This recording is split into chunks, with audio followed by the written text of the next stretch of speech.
আসসালামু আলাইকুম ওয়া রাহমাতুল্লাহি ওয়া বারাকাতুহু। আলহামদুলিল্লাহি রাব্বিল আলামিন ওয়াস সালাতু ওয়াস সালামু আলান নবিয়িল আমিন ওয়া আলা আলিহি ওয়া সাহবিহি আজমাইন ওয়া বা'দ। আলহামদুলিল্লাহ আমরা আমরা আল্লাহ রাব্বুল ইজ্জতের নাম ও গুণ সম্পর্কে আলোচনা করছিলাম। তো আমরা ইতিপূর্বে আপনাদেরকে কিছু কথা বলেছিলাম, মনে আছে কিনা দেখি, যে দুনিয়াতে সবচেয়ে বড় নেয়ামত কোনটি? আল্লাহর পরিচয় জানা। আলহামদুলিল্লাহ, দুনিয়াতে সবচেয়ে বড় নেয়ামত হচ্ছে আল্লাহ সম্পর্কে জানা। যে ব্যক্তি আল্লাহকে জানতে পারেনি সে দুনিয়াতে হতভাগা। যে আল্লাহকে বেশি জেনেছে সে তত বেশি আল্লাহকে ভয় করে। এবং রাসূলুল্লাহ সাল্লাল্লাহু আলাইহি ওয়াসাল্লাম বলেছেন, আমি তোমাদের মধ্যে আল্লাহকে বেশি জানি, আল্লাহকে আমি বেশি ভয় করি। আল্লাহকে বেশি জানাটা বেশি দরকার। আল্লাহকে জানতে হলে কি করতে হবে? তার নাম এবং গুণের মাধ্যমে জানতে হবে। আল্লাহকে জানতে হলে তার নাম, গুণ এবং কর্মের মাধ্যমে জানতে হবে। বুঝছেন তো? আল্লাহর কর্ম হচ্ছে মাখলুকাত, সৃষ্টিকুল হচ্ছে আল্লাহর কর্ম। এগুলি তিনি করেছেন। আল্লাহর কর্মগুলি হচ্ছে সৃষ্টিকুল, সবই আল্লাহর কর্ম, মাখলুকাত। আর আল্লাহকে চিনতে হলে, জানতে হলে আরও দুইটি আছে। একটা হচ্ছে তার নামের মাধ্যমে, তার গুণের মাধ্যমে।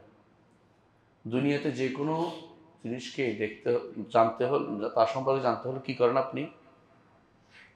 তাকে দেখেন, চোখে দেখেন, অথবা তার সম্পর্কে শোনেন, অথবা তার গুণাগুণ সম্পর্কে জানেন।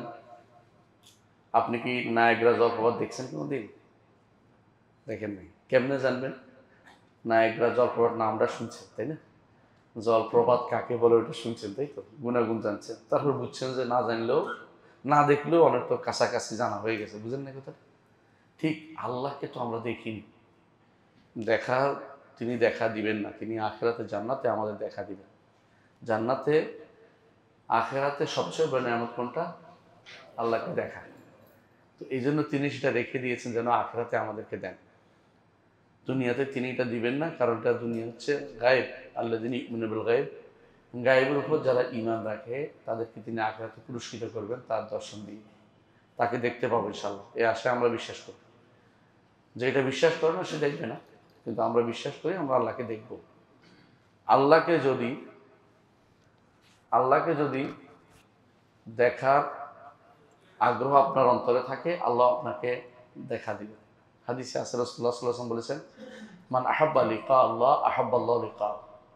কেউ যদি আল্লাহর সাথে সাক্ষাতের আকাঙ্ক্ষা রাখে, আল্লাহ তার সাথে সাক্ষাৎ পছন্দ করে। আপনি সবাই চাই জান্নাতে আল্লাহকে দেখব। এই জন্য আগের রাস্তাগুলোকে যত কঠিনই হোক আমার কাছে সহজ। কারণ উদ্দেশ্য যখন মহৎ, উদ্দেশ্য যখন বড়, রাস্তার পথের বাধা কোনো বিষয় নেই। মূল জায়গাটা আল্লাহকে দেখাটা আমার উদ্দেশ্য। আল্লাহ সম্পর্কে জানলে আমি আল্লাহকে দেখতে পাবো। এই জন্য আল্লাহ সম্পর্কে জানতে হলে তার নাম এবং গুণের মাধ্যমে জানতে হবে। এই কথাটা আমরা বারবার রিপিট করি কেন? যাতে এটা গুরুত্বটা বুঝেন যে কেন নাম গুণ জানতে হবে। আর নাম গুণ জানতে হবে বলেও দিয়েছেন রাসূলুল্লাহ সাল্লাল্লাহু আলাইহি ওয়াসাল্লাম বলেছেন, আল্লাহ এত এত নাম আছে, যে কেউ এগুলো যথাযথভাবে আয়ত্ত করবে আল্লাহ তাআলা তাকে জান্নাতে প্রবেশ করাবেন। দাখালাল জান্নাহ, জান্নাতে প্রবেশ করবে। এমন কি নাম যেগুলো পড়লেই, যেগুলো গবেষণা করলেই, যেগুলো ধারণ করলেই, যেগুলো দিয়ে আল্লাহকে ডাকলেই জান্নাতে চলে যাবে। তো এগুলি জানতে হবে। আল্লাহ তাআলা এই জন্য বলেছেন, ওয়ালিল্লাহিল আসমাউল হুসনা ফাদউ বিহা। আল্লাহ রয়েছে সুন্দর সুন্দর নাম, এগুলো দিয়ে তাকে তোমরা ডাকো। তো আমরা এই জন্য ধারাবাহিকভাবে আল্লাহর নামগুলো আলোচনা করছিলাম। আজকে আমাদের দুটি নাম নিয়ে আলোচনা করবো। একটা হচ্ছে আল আহাদ, আল ওয়াহেদ। আল আহাদ, আল ওয়াহেদ, দুটি নাম নিয়ে আলোচনা করি। কোরআনে কারীমে এই আল আহাদ নামটি একবার মাত্র এসেছে। কুল হুয়াল্লাহু আহাদ আল্লাহুস সামাদ লাম ইয়ালিদ ওয়া লাম ইউলাদ ওয়া লাম ইয়াকুল লাহু কুফুয়ান আহাদ। এই আহাদ একবারই আসছে। আহাদ একবার আসার কারণটা কি? আহাদ আল্লাহর পরিচয় বহন করে। কারণ কাফেররা এসে বলল, আপনি যে আল্লাহকে ডাকছেন আল্লাহর পরিচয় দিন। আল্লাহর পরিচয় দিন, তখন এই সূরাটি নাযিল হয়েছে। এই সূরাটি নাযিল হয়েছে। এটা হচ্ছে কোরআনের 3 ভাগের 1 ভাগ সূরাটি। আপনারা জানেন সূরা ইখলাস 3 ভাগের 1 ভাগ। কিভাবে 3 ভাগের 1 ভাগ? কারণ কোরআনে কারিমে আল্লাহ তাআলা আল্লাহর তাওহীদের পরিচয় দিয়েছেন, এটা 1 ভাগ। আরেক ভাগ হচ্ছে আহকাম, বিধিবিধান দিয়েছেন, এটা আরেক ভাগ। আরেক ভাগ হচ্ছে কাসাস, পূর্ববর্তী উম্মতদের কাহিনী বর্ণনা করেছেন, এটা আরেক ভাগ। কয় ভাগের? 3 ভাগ। তো 3 ভাগের মধ্যে যদিও তাওহীদের আলোচনা, এই সূরার মধ্যে আল্লাহ তাআলা দিয়ে দিয়েছেন এই জন্য 3 ভাগের, এটা হলো সুলুসুল কোরআন বা 3 ভাগের। তাই বলে 3 বার পড়লে কোরআন খতম হবে না, এটাকে যেন বিশ্বাস না করে। বুঝে আসছে? 3 বার পড়লেই কোরআন খতম হয়ে যাবে এই চিন্তা ভাবনা বন্ধ। বরং যত বেশি পড়বেন তত লাভ হবে। 3 ভাগের 1 ভাগ কেন? এটা একটা তিনটা অংশ, 3টা জিনিসের একটা ধারণ করে রাখে, এটা তাওহীদের অংশ। 3 বার পড়লে তো আপনি বাকি 2টা তো পড়লেন না, তো কোরআন খতম তো হইল না। বুঝলেন না কথাটা? তো হিসাব মিলানোর কথা বাদ, আমাদের অনেকে হিসাব মিলাই বসে বসে, এটা নয়। তিন তিন 3 ভাগের 1 ভাগে 3 বার করলে 1 করা হয়ে যাবে, এটা না। আপনাকে বিশ্বাস করতে হবে 3 ভাগের 1 ভাগ তাওহীদের কারণে আল্লাহ তাআলার পরিচয় দিয়েছেন আল্লাহ তাআলা তার এই সূরাতে। আপনারা জানেন ওই সাহাবীকে, যে সাহাবী রাসূলুল্লাহ সাল্লাল্লাহু আলাইহি ওয়াসাল্লাম অন্যান্য সাহাবীদের নিয়ে যুদ্ধে গিয়েছিলেন, তিনি ইমামতি করতেন। ইমামতি করে যেটাই সূরায় পড়তেন, শেষে আসা সূরার শেষে কুল আল্লাহু আহাদ আল্লাহুস সামাদ যোগ করে দিতেন। সাহাবায়ে কেরাম বললেন যে যারা তার সাথে ছিল, এটা করবে না, বারবার তুমি, আমরা দেখিনি রাসূলুল্লাহ করতে, তুমি করো কেন? বলে যে হয় আমার সাথে সালাত আদায় করো, ভিন্ন পড়ো, আমি এটা পড়বই। তারপর তারা তার সাথে সালাত আদায় করছে ইমামের, কারণ নেতৃত্বে বিরোধিতা করা যায় না এই জন্য। এরপর মদিনা আসার রাসূলুল্লাহ সাল্লাল্লাহু আলাইহি ওয়াসাল্লামকে তারা জানালেন যে আপনার এই লোকটি আমাদেরকে এইভাবে কাজ করেছে। তিনি যখনই কোনো সূরা পড়তেন শেষে এই সূরা যোগ করে দিতেন সালাতের মধ্যে। বুঝছেন তো? মানে সূরা ফাতিহার পরে যে কোনো সূরা পড়তেন, তারপর শেষে এই সূরা যোগ করতেন আবার। এটা একজন সাহাবীর কাজ। কিন্তু রাসূলুল্লাহ তাকে জিজ্ঞাসা করলেন যে কেন করেছে? বলছে ইয়া রাসূলুল্লাহ, আমি খুব ভালোবাসি এই সূরাটি, কারণ এখানে আল্লাহ তাআলার গুণ বর্ণনা করা হয়েছে। রাসূলুল্লাহ সাল্লাল্লাহু আলাইহি ওয়াসাল্লাম বললেন, এই সূরাকে ভালোবাসা তোমাকে জান্নাতে প্রবেশ করাবে। এই হাদিসটি একদম সহিহ হাদিস, তাই না? আপনারা জানেন, বিখ্যাত একদম সহিহ হাদিস। এই হাদিসটার মধ্যে আমরা দেখতে পাচ্ছি যে আল্লাহর গুণ থাকার কারণে, আল্লাহর নাম থাকার কারণে এই সূরাটা পুরোটাই এত মর্যাদাপূর্ণ হয়েছে। যেখানে যেখানে দেখবেন যেই সূরা বা যেই আয়াতের মধ্যে নাম বেশি, ওগুলি আলাদা মর্যাদা উল্লেখ করা হয়েছে। নাম বেশির মধ্যে এই যে সূরাটা দেখেন, কুল হুয়াল্লাহু আহাদ, সামাদ, দেখছেন তো? লাম ইয়ালিদ ওয়া লাম ইউলাদ ওয়া লাম ইয়াকুল লাহু কুফুয়ান আহাদ। বাকিগুলিও গুণ, কিন্তু এগুলি হচ্ছে নেতিবাচক গুণ। আর বাকি নাম বর্ণনা করেছে আহাদ, সামাদ। আহাদের হচ্ছে অনন্য। আহাদ হচ্ছে এমন এক সত্তাকে বোঝায় যিনি সত্তা এবং গুণ অর্থ সর্বদিক থেকে অনন্য। আর ওয়াহেদ হচ্ছে শুধু এক বোঝায়, সত্তা একটা এক বোঝায়। বুঝছেন? যেমন কিতাবুন ওয়াহেদ। আর যদি আহাদুন হয় তাহলে অনন্য হবে। আহাদ একমাত্র আল্লাহ ছাড়া কারোর জন্য হতে পারে, তিনি শুধু আহাদ। এ থেকে বুঝতে পারবেন, যখন বিলাল রাদিয়াল্লাহু আনহুকে মরুভূমির বালুতে টানা হচ্ছিল, তখন তিনি কি বলতেন? আহাদ আহাদ। কেন? এটা একটা শব্দে তাওহীদ বোঝায়, একটা শব্দে আল্লাহর সমস্ত গুণাবলী বোঝাচ্ছে, অনন্য বোঝাচ্ছে, একটা শব্দে শিরক মুক্তি বোঝাচ্ছে, একটা শব্দে যাবতীয় সবকিছু এটার মধ্যে সামিল আছে। তিনি আহাদ বলতেন, পুরোটা বলতে পারতেন না, কারণ গরমের মধ্যে, কষ্টের মধ্যে, এই জন্য তিনি আহাদ শব্দটি উচ্চারণ করছেন। কিন্তু আহাদ আহাদ আহাদ বলার মধ্যে কোনো কিন্তু আবার কেউ জিকিরকে শুরু করে দিয়েন না, এটা জিকির না। এটা তিনি বলতেন কি জন্য? আর বলতে পারছেন না, তার পানির পিপাসায়, ক্ষুতি পিপাসায় কষ্ট হচ্ছে এই জন্য। শুধু আল্লাহকে স্মরণ করার জন্য আহাদ, কারো শিরিক, তার সাথে কাউকে শরীক করবে না সেই জন্য। তাহলে আহাদ আর ওয়াহেদ, আহাদ একবার আসছে শুধুমাত্র। আহাদ হচ্ছে এমন সত্তা যার কোনো দৃষ্টান্ত নাই, যার কোনো উদাহরণ নেই। ইমাম জাজ্জাজ এই অর্থটি করেছেন। এর বাইরে এই সূরাটি ছাড়া অন্য যে সমস্ত সূরার মধ্যে আসছে ওয়াহেদ, ওয়াহেদ এক, আল্লাহ তিনি এক, ওয়াহেদ, এটা আসছে 22 বার কোরআনে কারিমে। 22 বার কোরআনে কারিমে আসছে এইখানে আমি কয়েকটা উল্লেখ করব যে উদাহরণ হিসাবে কিভাবে আসছে দেখেন। আল্লাহ তাআলা বলছেন ওয়া ইলাহুকুম ইলাহুন ওয়াহিদ লা ইলাহা ইল্লা হুয়ার রহমানুর রহিম।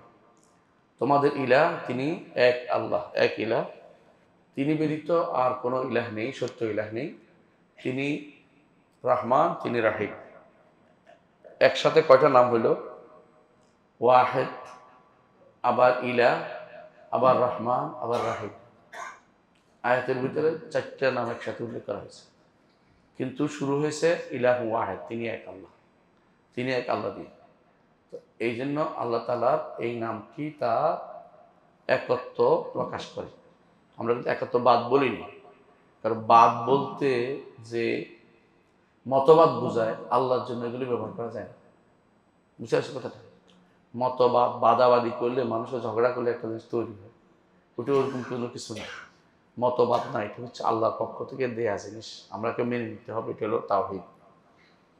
তাহলে ওয়াহেদ বলে তাওহীদকে বোঝানো হয়েছে, আহাদ বলে তাওহীদকে বোঝানো হয়েছে। ঠিক আছে? তো ঠিক অনুরূপ আরেকটি আয়াত, এটা সূরা বাকারা 67 নম্বর আয়াত। আরেকটি আয়াত সূরা ইউসুফ 39 নম্বর আয়াত। ইউসুফ আলাইহিস সালাতু ওয়াস সালাম যখন তিনি জেলে ছিলেন, তখন তিনি দুইজনের স্বপ্নের ব্যাখ্যা করেছেন। আমরা জানি, একজনকে ফাঁসি দেওয়া হয়েছে, আরেকজনকে আবার চাকরিতে বহাল রাখা হয়েছে। তো তিনি যাকে দেখছেন যে সেই ব্যক্তি বাঁচার সম্ভাবনা আছে, তিনি তার কাছে তখন তাওহীদের দাওয়াত তুলে ধরলেন। কারণ তার মধ্যে তখন তাওহীদের দাওয়াতের সুযোগ পেয়ে গেছে। তাওহীদের দাওয়াত হচ্ছে নবীদের কাজ, অন্য কিছু চাননি তিনি। তিনি চেয়েছেন তাওহীদটা। আমাদেরও তাওহীদটা মানুষের ঘরে ঘরে পৌঁছাতে হবে, সুযোগ পেলে তাওহীদের দাওয়াতটা দিয়ে দিতে হবে। তিনি বলেছেন ওই তার ইয়া সাহেবে সিজন, হে আমার জেলের সঙ্গীরা, আরবাবুন মুতাফাররিকুনা খায়রুন আমিল্লাহুল ওয়াহিদুল কাহ্হার। বিভিন্ন রকমের রব তোমরা যে মানো, এটি উত্তম না এক আল্লাহ উত্তম? কে উত্তম? তোমরা যাদেরকে রব মানতেছো এরা উত্তম না, এরা অধম, কারণ এরা আসলে রব না। রব তো তিনি, যিনি সৃষ্টি করেন, যিনি মালিক এবং যিনি পরিচালনা করেন। রব তো তিনি। রবের ভিতরে 3টা গুণ থাকতে হয়। একটা কি? যিনি সৃষ্টি করেন, যিনি মালিক হবেন, যিনি পরিচালনা করবেন। একটা কমলে তিনি রব হইতে পারবেন না। দুনিয়ার মানুষের ভিতরে 3টে একসাথে পাওয়া যায় না, রেয়ার, হইলেও আংশিক। আপনি এই বই যিনি তৈরি করছে তিনি, আমি পড়তেছি, তাই না? আবার এই বই লেখার ক্ষমতা আরেকজন আল্লাহ দিয়েছেন, লিখতে পারতেন না, স্বয়ং সম্পূর্ণ না। আল্লাহ তাআলা 3টা জিনিসে সব কিছু, 3টাতে রব হিসাবে 3টাতে স্বয়ং সম্পূর্ণ। তার সৃষ্টি, তিনি সবগুলো সৃষ্টি করেন, আর কেউ করেন। আর তিনি সব কিছুর মালিক, আর কেউ মালিক না। আর তিনি সব পরিচালনা, আর কেউ পরিচালনা করতে পারেন। তাহলে এই তিনি বলতেছেন আরবাব মুতাফাররিকুন, তুমি যাদেরকে রব মানতেছ তারা কি উত্তম নাকি এক আল্লাহ উত্তম? আমিল্লাহুল ওয়াহিদুল কাহ্হার, যিনি আল্লাহ এক এবং তিনি প্রবল পরাক্রমশালী, মহান কাহ্হার, দাপুটে রব, তিনি উত্তম। কে তোমরা বলবা? তোমরা এটা সূরা ইউসুফ 39 নম্বর আয়াত, সেখানে ওয়াহিদ শব্দটি এসেছে। আবার আল্লাহ তাআলা সূরা সাদের 65 নম্বর আয়াতে বলছেন ওমা মিন ইলাহিন ইল্লাল্লাহুল ওয়াহিদুল কাহ্হার। সূরা সাদের আর মা মিন ইলাহিন, অর্থাৎ কোনো ইলাহ নেই, একমাত্র একক কাহ্হার আল্লাহ, তিনি ব্যতীত। আপনি দেখবেন ওয়াহিদের সাথে বেশিরভাগই কাহ্হার আসে। ওয়াহিদের সাথে কাহ্হার কেন আসে? কারণ তিনি দাপুট, একক, দাপুটে, একক, সবকিছুকে পদান্ত করে রেখেছেন, সবকিছু তার অধীন করে রেখেছেন, কেউ তার অধীনত্ব থেকে বেরোতে পারে না। একক সত্তা। আপনি একা থাকলে যদি ছাগল পাল না যান না, একটা ওদিকে যায়, কেউ দিকে যায়, ছাগল তো দেখতে পারবেন না, শুধু ছাগল তো দেখতে পারবেন। আর জগৎ পুরোটাই তিনি নিয়ন্ত্রণ করতেছেন একা, এই জন্য তিনি কাহ্হার। একা হয়েও তিনি কাহ্হার, সবকিছুকে নিয়ন্ত্রণ করে যাচ্ছেন। সূরা সাদের 65 নম্বর আয়াত। আবার দেখেন সূরা রাদের 16 নম্বর আয়াত, আল্লাহ তাআলা বলছেন কুলিল্লাহু খালিকু কুল্লি শাইইন ওয়া হুয়াল ওয়াহিদুল কাহ্হার। বলুন আল্লাহ তাআলা তিনি সব কিছু স্রষ্টা, তিনি একক সত্তা এবং তিনি কাহ্হার। আবার বলছেন কাহ্হার, অর্থাৎ তিনি এমন এক সত্তা, তিনি ব্যতীত কেউ সৃষ্টি কোনো কিছু করার দাবি করতে পারে না। কেউ বলতে পারবে না আমি অমুক জগৎ সৃষ্টি করেছি, মিথ্যা বলবেন, বললে মিথ্যা বলবেন। কারণ কিছু সৃষ্টি করতে পারে না। জোড়াতালি দিতে পারে শুধুমাত্র। জোড়াতালি বুঝেন তো, মানে আপনার এই টেবিলের গাছ কাইতে এটা বানাচ্ছে, এটা সৃষ্টি না, এটা জোড়াতালি দেয়। কিন্তু রব্বুল আলামিন তিনি নাস্তি থেকে আস্তি, অস্তিত্বহীন থেকে অস্তিত্ব আনার ব্যবস্থা তিনি শুধুমাত্র কার্যকর করতে পারে না, অন্যরা জোড়াতালি দেয় মাত্র। আজও যারা বিভিন্ন জিনিস তৈরি করার কথা বলে, যদি উপাদান না থাকে কিছুই করতে পারবে না। উপাদান থাকার পরে শুধুমাত্র এটা পরিবর্তন করে, আল্লাহ তারা করতে পারে। সূরা ইব্রাহিমের 48 নম্বর আয়াতে আল্লাহ তাআলা বলছেন, ওয়াবারাজু লিল্লাহিল ওয়াহিদুল কাহার, আর তারা সেদিন আল্লাহর সামনে প্রকাশ পাবে, এককভাবে প্রকাশিত হবে এক আল্লাহ কাহার, যিনি তার সামনে প্রকাশিত হবে। কারো কথা সেদিন আর শুনবে না, কেউ কথা বলবে না। কাহার কেন? হাসরের মাঠে না যেয়ে থাকতে পারবেন কেউ? একদম বলে চিপা চাপা দিয়ে পালিয়ে থাকি, দুনিয়াতে কত মানুষ যায় বাথরুমে পালাইছে কিছুদিন আগে, তাই না? আমরা কোনো নাম বলছি না, কিন্তু তখন হাসরের দিন কিন্তু কোনো মানুষের সম্ভব না যে আমি এক জায়গা বাদ দিয়ে কোথাও পালাই থাকি, আমরা দেখবে না, কোন রকম আল্লাহ বিচারণ করে, এরকম না। কাহার তিনি এমনভাবে ফেরেশতা দিয়ে তিনি বেড়া দিয়েছেন, ফেরেশতারা এমনভাবে বেড়া দিয়ে থাকবেন, কেউ এখান থেকে পালাতে পারবে না। আক্তার ইসলাম আওয়াত, আসমান জমিন সব কিছু থেকে ফেরেশতারা কোনো কিছু বলে আমি জমিন আটকে থাকি না কেন, তা না, ঠিকই এমনভাবে উড়ে যাই আল্লাহর সামনে উপনীত হবো আমরা, যে সেখান থেকে কোথাও যেতে পারবো না। বারাজু প্রকাশ পেয়ে যাবে আল্লাহর জন্য। এই জন্য তিনি কাহার, তিনি দাপটে, তিনি সব কিছুকে পদানত করে রেখেছেন, সবাই তার কথা শুনতে বাধ্য। এই রব্বুল আলামিন তিনি ওয়াহেদ, একক সত্তা, তাহারই শুধু আবাদ করা যাবে, আর কারো কিছু করা যাবে না। এই যে এতক্ষণ ধরে যে ইয়াটা বললাম, আহাদ এবং ওয়াহেদ দুইটি নাম বলেছে আল্লাহ তাআলা।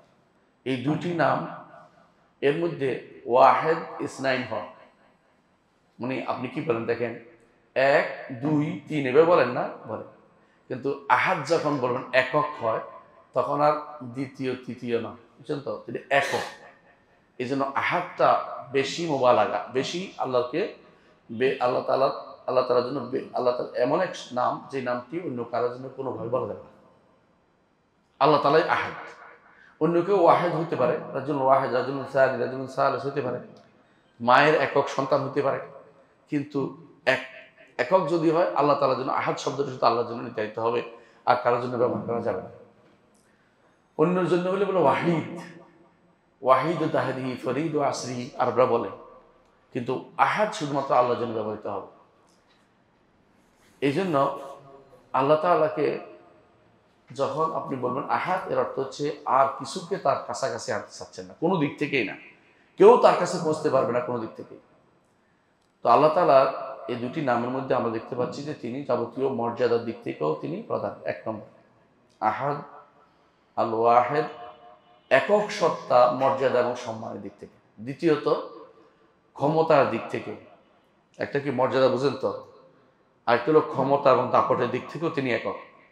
তার বড়ত্ব এবং তার অহংকার, এটা একমাত্র তারই, আর কারোর জন্য করতে পারবেন না, একক তার সত্তা, একক সত্তার জন্য। তৃতীয়ত তিনি এমন এক সত্তা, তার সত্তার মধ্যে তার মতো কেউ নেই, সত্তার মধ্যে তার মতো কেউ নেই, তার মতো কোনো সত্তা নেই, সহজ কথা বলে।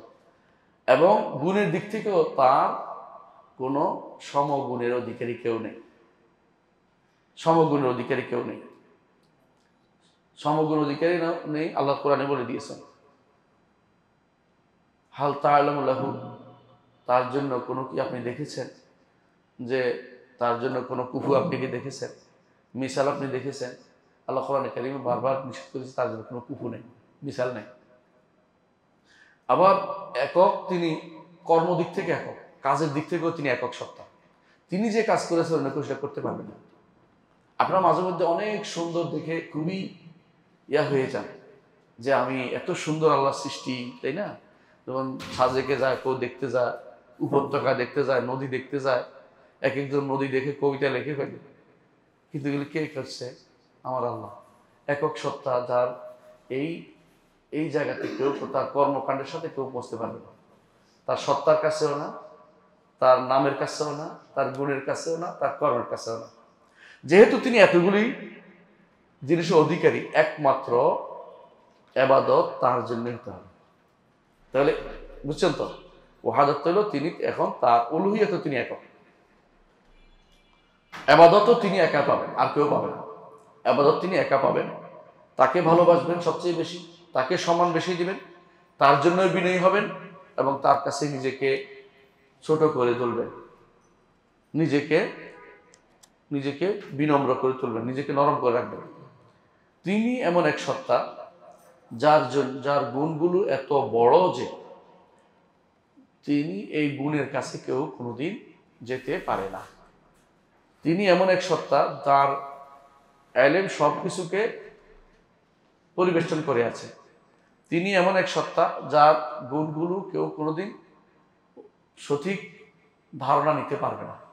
মা কাদারুল্লাহ হাক্কা কাদরি, আল্লাহ কোরআন বলছেন আল্লাহকে তারা সঠিক সম্মান দিতে জানে। কেন? তাকে তো কেউ আয়ত্ত করতে পারে না। ওলা ইয়হিতুনা বিহি ইলমা, ওলা ইয়হিতুনা বিহি ইলমা, কোনো ইলম দিয়ে তাকে কোনো আয়ত্ত করতে পারে না। এই জন্য কেউ তার মতো হওয়া অসম্ভব, কেউ তার মতো হওয়া অসম্ভব। কোরআনে কারিমে বিভিন্নভাবে আল্লাহ তাআলা তার আজমত এবং বড়ত্বের দিক থেকে একক জিনিসটা তুলে ধরেছেন। আমরা 7টা জিনিস তুলে ধরবো, মনে রাখবেন। কয়টা বলছি? 7টা। 7 দিক থেকে তিনি তার এককত্বের কথা তুলে ধরেছেন। কয়টাতে? 7টা দিক। 1 নম্বর, তাওহীদ তার জন্য সাব্যস্ত করতে হবে এবং একমাত্র তারই তার জন্য ইখলাস, দ্বীনকে খালেস করতে হবে। এই জন্য তিনি এই শব্দটি উল্লেখ করেছেন যে তিনি ওয়াহিদ। যেমন আল্লাহ তাআলা বলেছেন ওয়া ইলাহুকুম ইলাহু ওয়াহিদ লা ইলাহা ইল্লা হুয়ার রহমানুর রহিম, তোমাদের ইলাহ এক আল্লাহ, তিনি ব্যতীত আর কোনো সত্য ইলাহ নেই, তিনি রহমান, তিনি রাহিম। সুতরাং একমাত্র মাবুদ তিনিই হবেন, তারই শুধুমাত্র একমাত্র তাকেই রব হিসাবে, তাকে ইলাহ হিসাবে গ্রহণ করো। আরো বলেছেন আল্লাহ তাআলা কুল ইন্নামা আনা মুনযির, হে নবী আপনি বলে দিন আমি তো শুধুমাত্র ভীতি প্রদর্শনকারী। ওমা মিন ইলাহিন ইল্লাল্লাহুল ওয়াহিদুল কাহ্হার, আর কোনো ইলাহ নেই, একমাত্র ইলাহকে আল্লাহ তাআলা, একমাত্র ইলাহ হচ্ছে কি আল্লাহ তাআলা, যিনি ওয়াহিদ এবং তিনি কাহ্হার, একক সত্তা এবং সবকিছুকে তিনি তার অধীন করে রেখেছেন। আরো বলেছেন ইন্না ইলাহুকুম লা ওয়াহিদ, সূরা সফফাতের 4 এবং 5 নম্বর আয়াতে, তোমাদের রব একমাত্র, তোমাদের রব তো একজন। রব্বুস সামাওয়াতি ওয়াল আরদি ওয়া বাইনাহুমা, আসমান এবং জমিন এর মাঝে যা আছে সবই রবকে আল্লাহ। ওয়া রব্বুল মাশারিক, এবং সূর্য পূর্ব দিক থেকে উঠে, যে দিক থেকে উঠে প্রতিদিন, যে দিক থেকে উঠে, কারণ সবসময় এক দিক থেকে উঠে না, যত দিক থেকে উঠুক না কেন ওই জায়গাগুলির রবকে আল্লাহ। এটা কেন বলছে জানেন? এটা বোঝাচ্ছে যে সূর্য তার অধীন, উদয়ের জায়গাগুলো, উদয় জায়গাগুলো তার অধীন। সুতরাং সূর্য যেখান দিয়ে উঠুক না কেন সবই তার অধীন। যারা সূর্য পূজা করে তারা ওই জায়গার পূজা করে। এই জন্য এটাকে এর মাধ্যমে খণ্ডন করা হয়েছে যে এগুলি সূর্য নয়, সূর্য উঠেছে ওইটাও তার অধীন, তিনি শুধুমাত্র তিনি রব, একমাত্র তারই যেন ইবাদত করা হয়। এটা হচ্ছে 1 নম্বর। তাহলে 1 নম্বর কি? আল্লাহর তাওহীদ সাব্যস্ত করার জন্য, একত্ববাদ, আর তার দ্বীনকে তার জন্য খালেস করার জন্য আল্লাহ তাআলা তিনি যে একক, এটা বলেছেন একক সত্তা। দ্বিতীয়ত, তিনি একক সত্তা এই উল্লেখ করেছেন ওয়াহিদ হিসেবে ওই জায়গায় যেখানে বলেছেন যে নবী রাসূলদের দাওয়াত মূল ছিল এটাই। নবী রাসূলরা এই দাওয়াত দিয়েছেন যে আল্লাহ এক, সমস্ত নবী রাসূল এই দাওয়াত দিয়েছেন। তো এই দলিল দিয়েছেন আমরা সূরা আম্বিয়ার 108 নম্বর আয়াতে আল্লাহ তাআলা বলছেন কুল ইন্নামা ইউহা ইলাইয়া, হে নবী আপনি বলে দিন আমার কাছে ওহী করা হয়। কি ওহী করা হয়? আন্নামা ইলাহুকুম ইলাহুন ওয়াহিদ, তোমাদের ইলাহকে একজন মাত্র, একজন মাত্র। ফাহাল আনতুম মুসলিমুন, ইসলাম গ্রহণ করবে তো? অর্থাৎ যদি আল্লাহকে এক ইলাহ মানে না করো মুসলিম হতে পারবে না। আমরা কি জানি মুসলিম হইতে হলে কয়টা জিনিস লাগে বলেন তো, কি পারবেন? একজন মানুষ মুসলিম হইতে হলে কয়টা জিনিস লাগে? 3টা জিনিস। 1 নম্বর হচ্ছে ইসলাম লিল্লাহি বিতাওহীদ, তাওহীদ নিয়ে আল্লাহর কাছে আত্মসমর্পণ, এইটাই দলিল। বুঝছেন তো? এই একটা দলিল সূরা আম্বিয়ার 108 নম্বর আয়াত, যে একমাত্র আল্লাহকেই শুধুমাত্র আমি উপাস্য মানছি। এটা বললে ফাহাল আনতুম মুসলিমুন, তাহলে মুসলিম হওয়া যাবে। বুঝছেন তো? ইসলাম লিল্লাহি বিতাওহীদ। মুসলিম হওয়ার জন্য দ্বিতীয় যেটা লাগে এটা কি জানেন?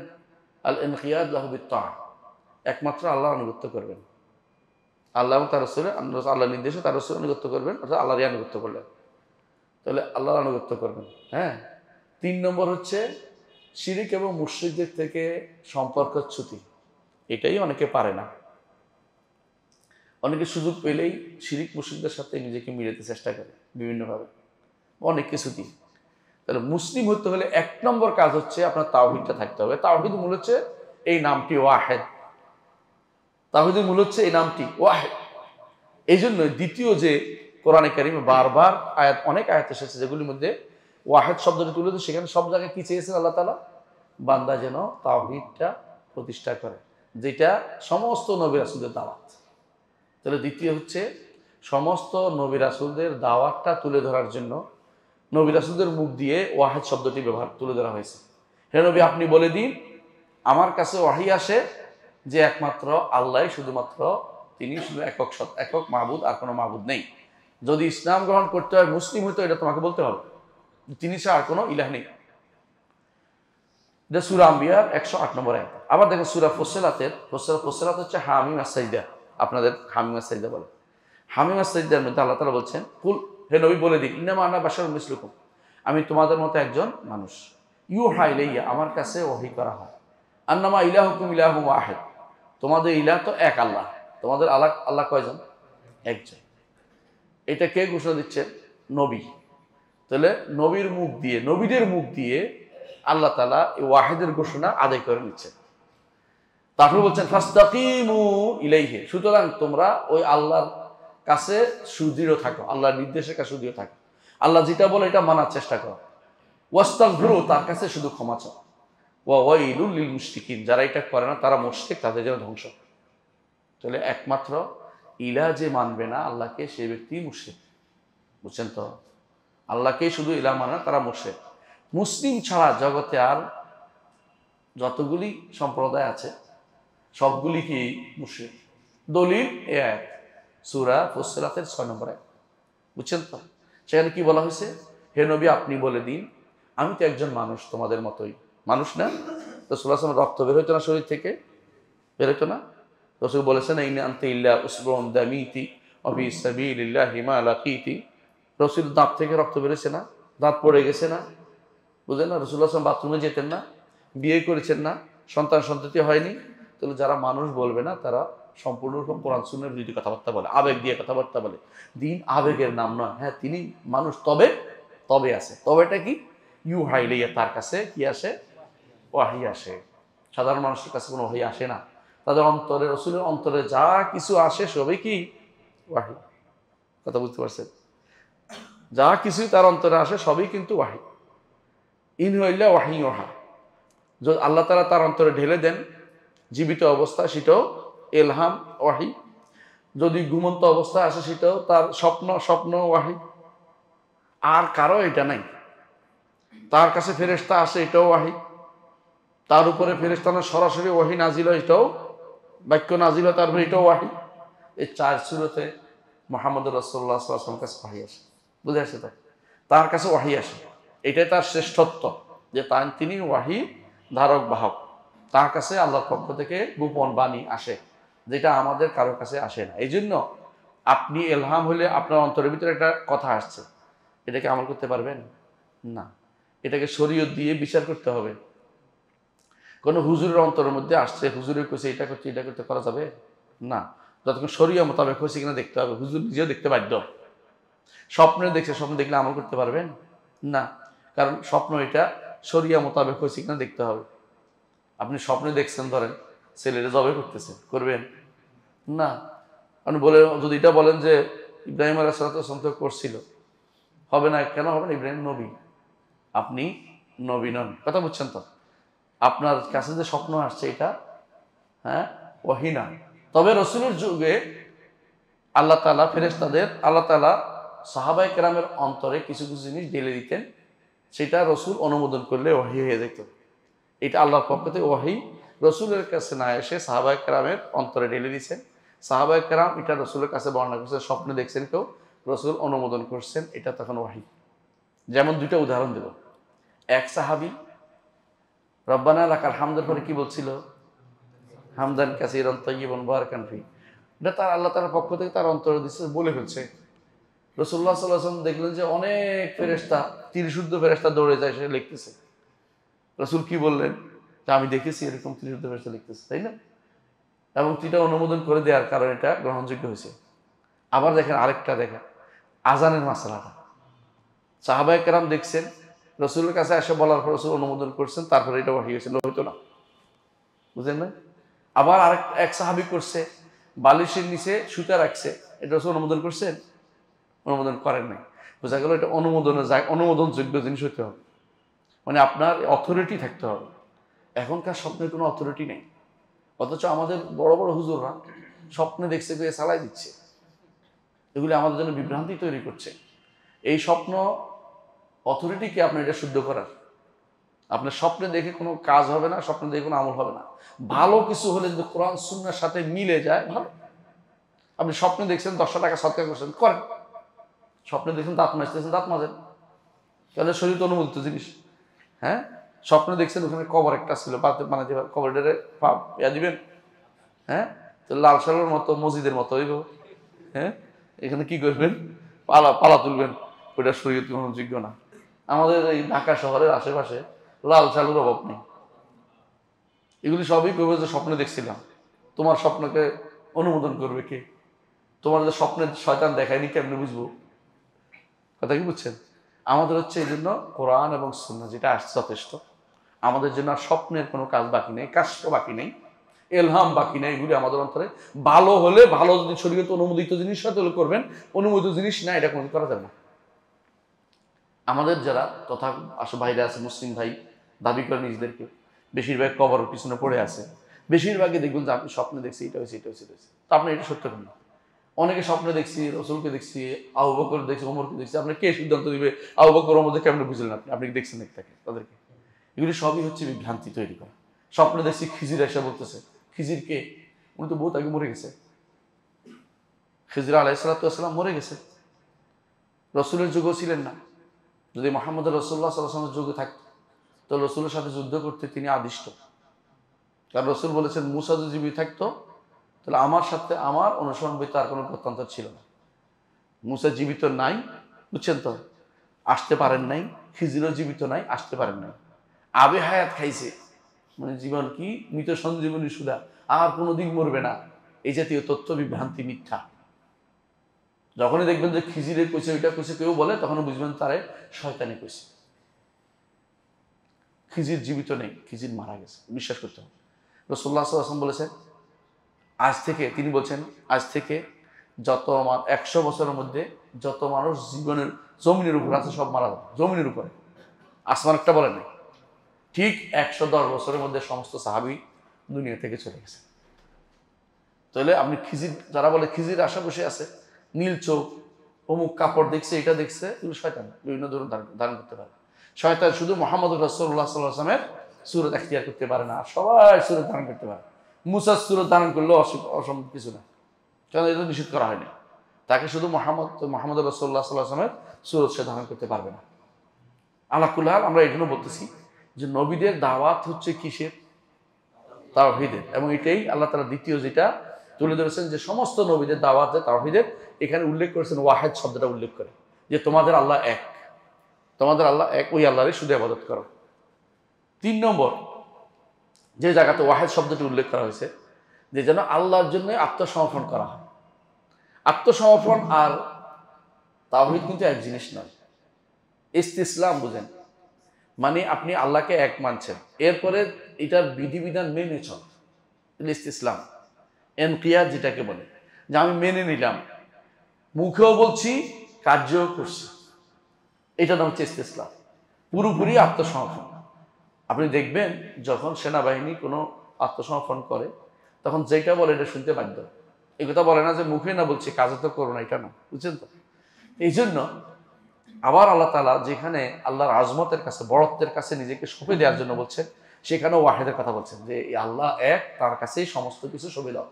তোমার জীবনের লক্ষ্য উদ্দেশ্য সব এক আল্লাহর প্রতি নিবেদিত করো, তুমি সবকিছু আল্লাহ সন্তুষ্টির জন্য করো, এটা আল্লাহ তাআলা বলছেন। কোরআন বলছে, আল্লাহ তাআলা দেখেন সূরা হজ্জের 34 নম্বর আয়াতে আল্লাহ তাআলা বলছেন, ফা ইলাহুকুম ইলাহুন ওয়াহিদ, তোমাদের আল্লাহ হচ্ছেন এক আল্লাহ, ফালাহু আসলিমু, শুধু তার জন্যই নিজেকে সমর্পণ করে দাও। আপনি কার জন্য সমর্পণ করেন জানেন? হ্যাঁ, দুনিয়ার জন্য। ক্ষমতার জন্য। ক্ষমতার জন্য আপনার সমর্পণ সবচেয়ে বেশি হয়। ক্ষমতা পাইলে নিজেকে কারো কাছে আপনি বিগলিত করতে দেরি হয় না, প্রয়োজনে ছোটখাটো সেজদা করে ফেলবেন, নাউজুবিল্লাহ। দেখা যায় স্পষ্ট এক। কখনো কখনো পীরের ভক্তিতে গলে যাইয়া সেখানে সিদ্ধ করে ফেলেন। ইসলাম আল্লাহর জন্য না হইয়া বন্দার জন্য হচ্ছে, দুনিয়ার জন্য হয়, ফুটবলের জন্য হয়, ক্রিকেটের জন্য হয়। ইসলাম যেটা আপনি কার কাছে নিজেকে সমর্পণ করছেন, সঁপে দিচ্ছেন কার জন্য? একমাত্র আল্লাহর জন্য নিজেকে সঁপে দিতে হবে। যদি সেটা করেন তাহলে এই আয়াতের কাজটা আপনি করলেন। আল্লাহ যে বলছে ফালাহু আসলিমু, যদি সত্যি সত্যি এক আল্লাহকে মেনে থাকা তোমার রব হিসাবে, ইলাহ হিসাবে, তার জন্য নিজেকে সঁপে দাও। ওয়াবাশশিরিল মুখবিতিন, যারা মুখবেত একান্তভাবে বিনয়ী থাকে আল্লাহর কাছে, তাদের জন্য সুসংবাদ দিন। কারো কাছে তারা বিনয় নয়, আল্লাহর কাছে বিনয়। মাথাতে সেজদা সালাতে দাঁড়াতে মাথাটা এমনি থাকেন, দেখছেন তো? উপরের দিকে তাকান নিষেধ না? হাত দিয়ে নিষেধ আসছে তো। কেউ উপরের দিকে তাকাত তার চোখ নষ্ট হয়ে যাওয়ার কথা বলছে, এবং আল্লাহ শাস্তি দিবেন বলছে। উপর দিয়ে তাকানো যাবে না, কোথায় তাকাতে হবে? নিচের দিকে। কেন? এটা বিনয়, এটা বিনয়। আপনি যেমনি দাঁড়াইলাম এটা কিন্তু হইব না, আপনাকে দাঁড়াইতে বিনয়ী হওয়ার সার। বিনয়ের সচরম পরাটা হাত দিয়ে দুইটা বাঁধে রাখছেন, বুঝছেন তো? যে আমি দাস মনিবের সামনে দাঁড়াইছি, কারণ তিনি আরশের উপর থেকে আপনাকে দেখছেন কিনা? দেখছেন। এটা সহজ বুদ্ধি দিয়ে আপনি বুঝবেন। একটা পিঁপড়া যদি এখানে ঘুরে গেলে আর উপর থেকে দেখেন কিনা? যিনি উপরে থাকে নিচের গুলো সব দেখতে পায়, বুঝছেন তো? তিনি উপর থেকে সব আপনি কি সালাত আদায় করছেন, কি করতেছেন, সব তিনি বুঝতে পারেন। এবং আমাদের চোখ সব কিছু ধারণ করতে পারেন, কিন্তু তিনি সব কিছুকে ধারণ করেন। হ্যাঁ, লা তুদরিকুল আবসার ওয়া হুয়া ইউদরিকুল আবসার ওয়া হুয়াল লাতীফুল খাবীর।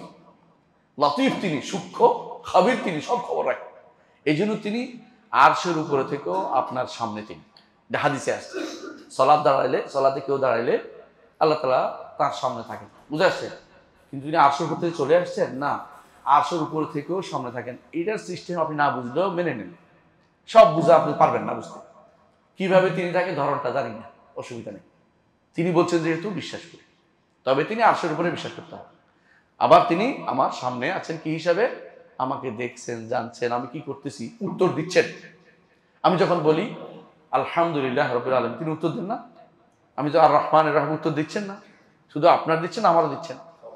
কত মানুষের? কোটি কোটি মানুষের উত্তর একসাথে দিচ্ছেন। সুবহানাল্লাহ। আল্লাহকে বুঝতে হলে বেশি নিজের উপর কিয়াস করবেন না কোনোদিন। চিন্তা করবেন যে আল্লাহ যেটা বলছেন বিশাল, তিনি যেটা বলছেন সত্য। এই জন্য আল্লাহকে নিজের উপর কখনো কিয়াস করতে নেই। যারা নিজের উপর কিয়াস করে তারা আল্লাহকে চিনতে পারবে, আল্লাহকে বুঝতে পারবে। আল্লাহ যেটা বলছে সেটাই মেনে নেবেন, কোনো কিয়াস জাত ধরবেন না। বলে তাহলে তাহলে তাহলে তাহলে এখানে আসে না, আল্লাহ যেটা বলছে এটা সত্য, আমার বুঝে না আসলেও এটা সত্য, এটাই মনে রাখতে হবে। তাহলে যেটা বললাম এতক্ষণ ধরে, সেটা হচ্ছে যে তৃতীয় যে জায়গাতে ওয়াহেদ যে তার গুণটি বর্ণনা করে, তাওহীদকে বর্ণনা করেছেন নামটি, সেখানে হচ্ছে একমাত্র তার কাছে আমরা আত্মসমর্পণ করি, নিজেকে সঁপে দিই। সূরা আম্বিয়ার ৮ নম্বর আয়াতে একই কথা বলেছেন আল্লাহ তাআলা যে কুল ইন্নামা ইউহা ইলাইয়া আন্নামা ইলাহুকুম ইলাহুন ওয়াহিদ ফাহাল আনতুম মুসলিমুন। তোমরা কি আত্মসমর্পণ করবে? আত্মসমর্পণের জায়গাতেও আপনাকে আল্লাহ তাওহীদের কথা আলোচনা করেছে, এই নামটি আবার উল্লেখ করেছেন। আবার আল্লাহ তাআলা বলছেন সূরা আনকাবুতের ৪৬ নম্বর আয়াতে ওয়া ইলাহুনা ইলাহুকুম ওয়াহিদ ওয়া নাহনু লাহু মুসলিমুন। আমাদের রব তোমাদের রব তো আল্লাহই একজনই, সুতরাং তার কাছে আমরা আত্মসমর্পণ করি, তার কাছে আমরা নিজেকে সঁপে দিই। কেউ যদি আত্মসমর্পণ করে দেয়, নিজের অস্তিত্ব বলতে আর অতিরিক্ত কিছু থাকে না, অহংকার থাকে না। অহংকার থাকতে পারে?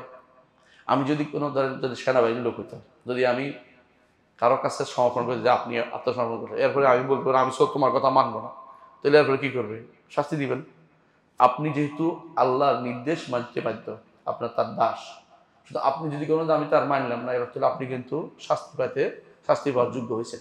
সুতরাং এই জন্য ওয়াহেদ যেহেতু তিনি ওয়াহেদ সত্তা, একক সত্তা, একমাত্র তার কাছে আত্মসমর্পণ করবেন। চতুর্থ যে জায়গাতে আল্লাহ তাআলা নিজেকে একক সত্তা বলেছেন, ওয়াহেদ বলেছেন, সেটা হচ্ছে যেখানে মানুষ আল্লাহর জন্য সন্তান সাব্যস্ত করেছে, কেউ স্ত্রী সাব্যস্ত করেছে, কেউ তিনজন বলেছে, সবগুলিকে আল্লাহ তাআলা কি করেছেন? নাকচ করে বলেছেন না আমি একক সত্তা। সেখানে একক সত্তা বলেছেন। চতুর্থ জায়গাতে আল্লাহর জন্য তারা ভিন্ন ভিন্ন সত্তা সাব্যস্ত করেছে, সেখানে আল্লাহ তাআলা সেগুলি নাকচ করেছেন, নাকচ করার জন্য ব্যবহার করেছেন। যেমন আল্লাহ তাআলা বলছেন সূরা জুমারের ৪ নম্বর আয়াতে বলেছেন লাউ আরাদাল্লাহু আন ইত্তাখাযা ওয়ালাদান লাসতাফা মিন ইয়াখলুকু মা ইয়াশা। আল্লাহ যদি সন্তান গ্রহণ করতে চাইতেন তো তার কাছে আছে উপরে, সেখান থেকে সন্তান নিয়ে নিতেন।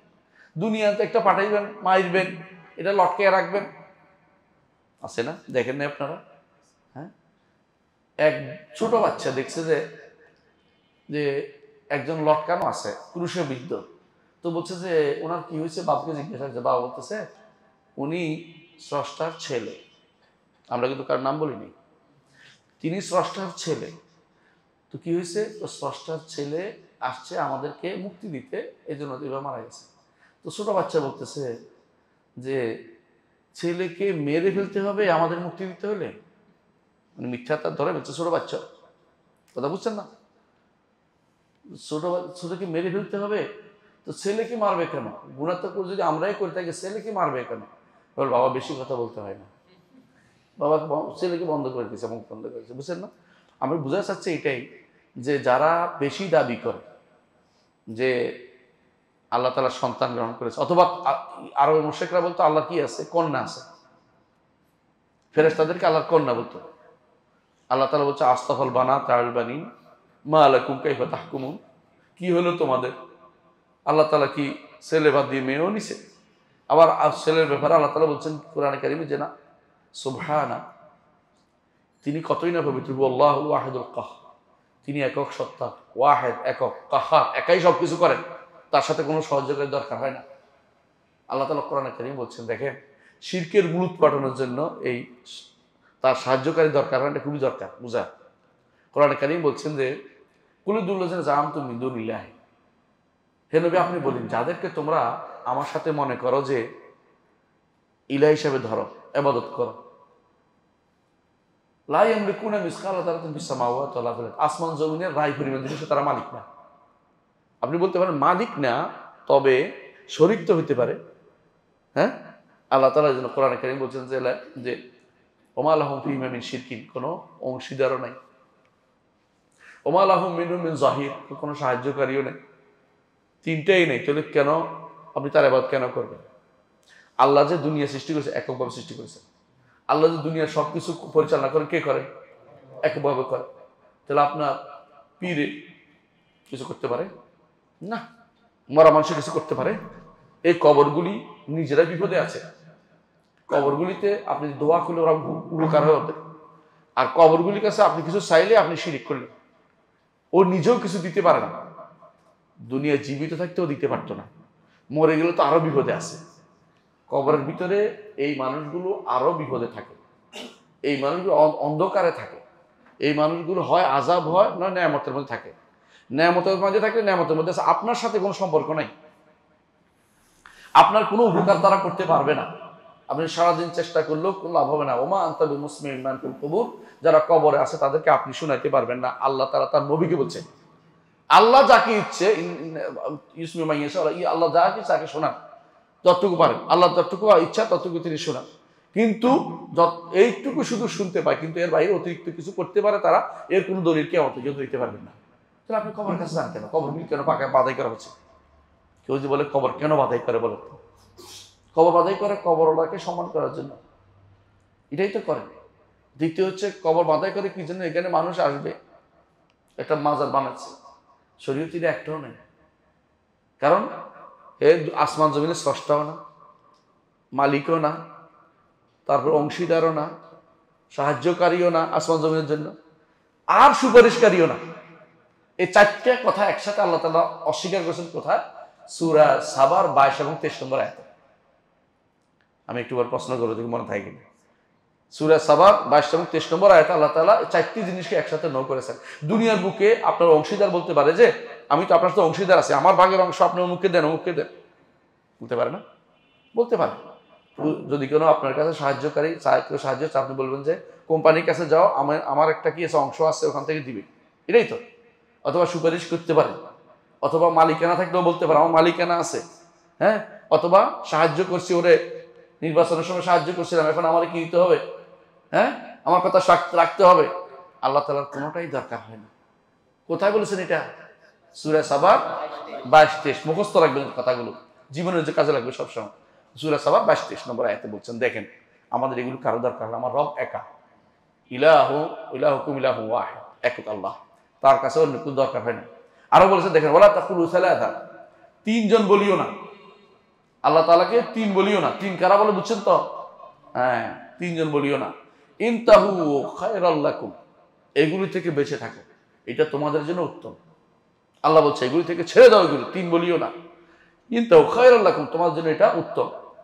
ইন্নামাল্লাহু ইলাহু ওয়াহিদ, আল্লাহ তো শুধু একজন, আল্লাহ তো শুধু একজন।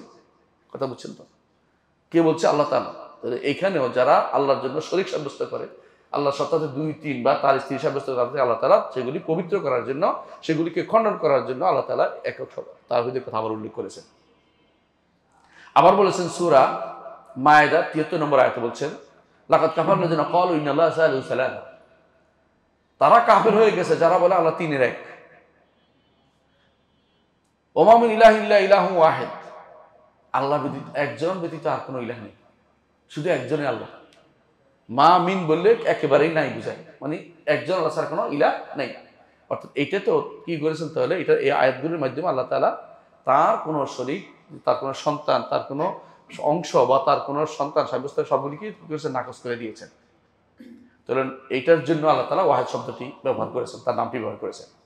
আবার আল্লাহ তাআলা মুশরিকদের, যারা এই তিন নয় অনবরত শিরিক করে যাচ্ছে, যেমন আমাদের চারপাশে কিছু ধর্মলোক আছে না, যারা এমনকি বড় বট গাছ পাইলেও পূজা করে, এমনকি যদি কোনো একটা ছোট সুগন্ধি গাছ পাই করে পূজা করে, কি গাছ জানেন না? তুলসী। এমনকি গোস্তাফ লবণ বলছিল যে ওর পূজার জায়গা তুমি আমার জিজ্ঞাসা করো না, আমরা লম্বা একটা রেল লাইন বানাইছি, ওরা রেল লাইনটা পূজা করে, মানে আমাদের যেটা বানাইছি এটারও পূজা করে। মানে গোস্তাফ লবণ কে ছিল জানেন তো? হাদারাতুল হিন্দ, ইন্ডিয়ান সিভিলাইজেশন লেখক, সবচেয়ে প্রামাণ্য একটা গ্রন্থ লেখছে এই লোকে। সে বলছে হিন্দুদের জিজ্ঞাসা করো না, নাম বলেই ফেললাম, জিজ্ঞাসা করো না কার ইবাদত করে, আমরা যে রেল লাইন বানাইছি ওইটারও সে বড়, এটা দেখলো পূজা করা শুরু করে দেয়। এগুলি হচ্ছে মানুষ মনের বিকৃতি, বিভ্রান্তি ছাড়া কিছুই না। কারণ আল্লাহ তাআলা বলছেন, কুল আইয়ু শাইইন আকবারু শাহাদা, সবচেয়ে বড় সাক্ষী কে? কুলিল্লাহ, আল্লাহ সাক্ষী।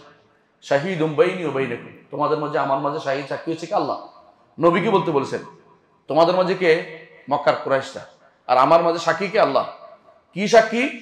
ওয়া উহিয়া ইলাইয়া হাযাল কুরআন লিউনযিরাকুম বিহি, এই কোরআন তোমাদের কাছে ওহী হিসাবে দেয়া হচ্ছে, যাতে তোমাদেরকে আমি কি করি?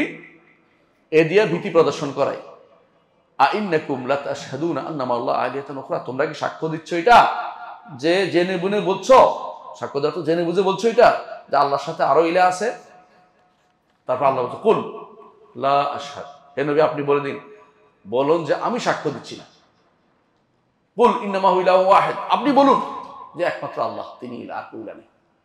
ইলাহু ওয়াহিদ, ওয়াহিদ, বুঝছেন তো? ওয়াহিদ উল্লেখ করেছে, আমাদের দরকার জায়গা চলে আসছে আল্লাহ একক শব্দ বোঝানোর জন্য। মুশরিকদের কথাকে নাকচ করার জন্য আল্লাহ ওয়াহিদ শব্দটি নিয়ে আসছে। ওয়া ইন্নানি বারিউম মিনাত তুশরিকুন, তোমরা যে সমস্ত জিনিসের ইবাদত করো, শিরিক করো, এগুলি থেকে আমি সম্পূর্ণ মুক্ত। এই জন্য ওয়াল বারাআতু মিনাশ শিরকি ওয়া আহলি করতে হয়। আপনি মুক্ত থাকতে চান, শিরিক মুক্ত, আপনি ইসলাম গ্রহণ করলেই আপনাকে শিরিক ও মুশরিককে মুক্ত ঘোষণা করতে হবে। তারে নারে করে চলবে। একদল তো বলেই বসছে হিন্দুরা কোনো কাফের না। হ্যাঁ, হিন্দুরা তো কি মুসলিম হয়? মুসলিম নয় কাফের, মানুষ দুই ভাগে বিভক্ত। আল্লাহ বলছে হুয়াল্লাযী খালাকাকুম ফামিনকুম মুমিনুন ওয়া মিনকুম কাফির, আল্লাহ দুই ভাগ করে দিয়েছে। তো মুমিন বলবে, মানে মানুষের ভিতরে আকল আন্দাজ যদি থাকে, এটা বলতো না কেউ কোনোদিন, যে কাফের তাকে কাফের বলতেই হবে। তারা যদি কাফের না বলেন তাহলে আপনার ঈমান থাকবে না। আপনার যেগুলি ঈমান নষ্ট হয়ে মধ্যে পড়ছেন আপনারা, এইটা কাফেরকে কাফের বলতে হবে। কাফের দিয়ে লুকুচুরি করা যায় না। কাফের ঈমানদার আপনি কেমন বানাবে? কাফের কুফরি করতেছে, আপনি তারা কাফের না বলে কি বলবেন?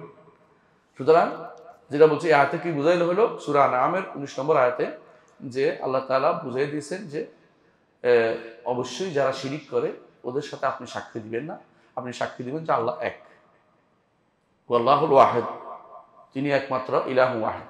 আল্লাহ তাআলা আরো বলেছেন, ওয়া ক্বালা আল্লাহু তাত্তাখিযু ইলাহাইন ইসনাইন, সূরা নাহলের 51 নম্বর আয়াত আল্লাহ তাআলা বলছেন, 51 নম্বর আয়াতে আল্লাহ তাআলা বলেন, লা তাত্তাখিযু ইলাহাইন ইসনাইন, দুই আল্লাহ গ্রহণ করো না, ইন্নামা হুয়া ইলাহু ওয়াহিদ, তিনি এক আল্লাহ, এক।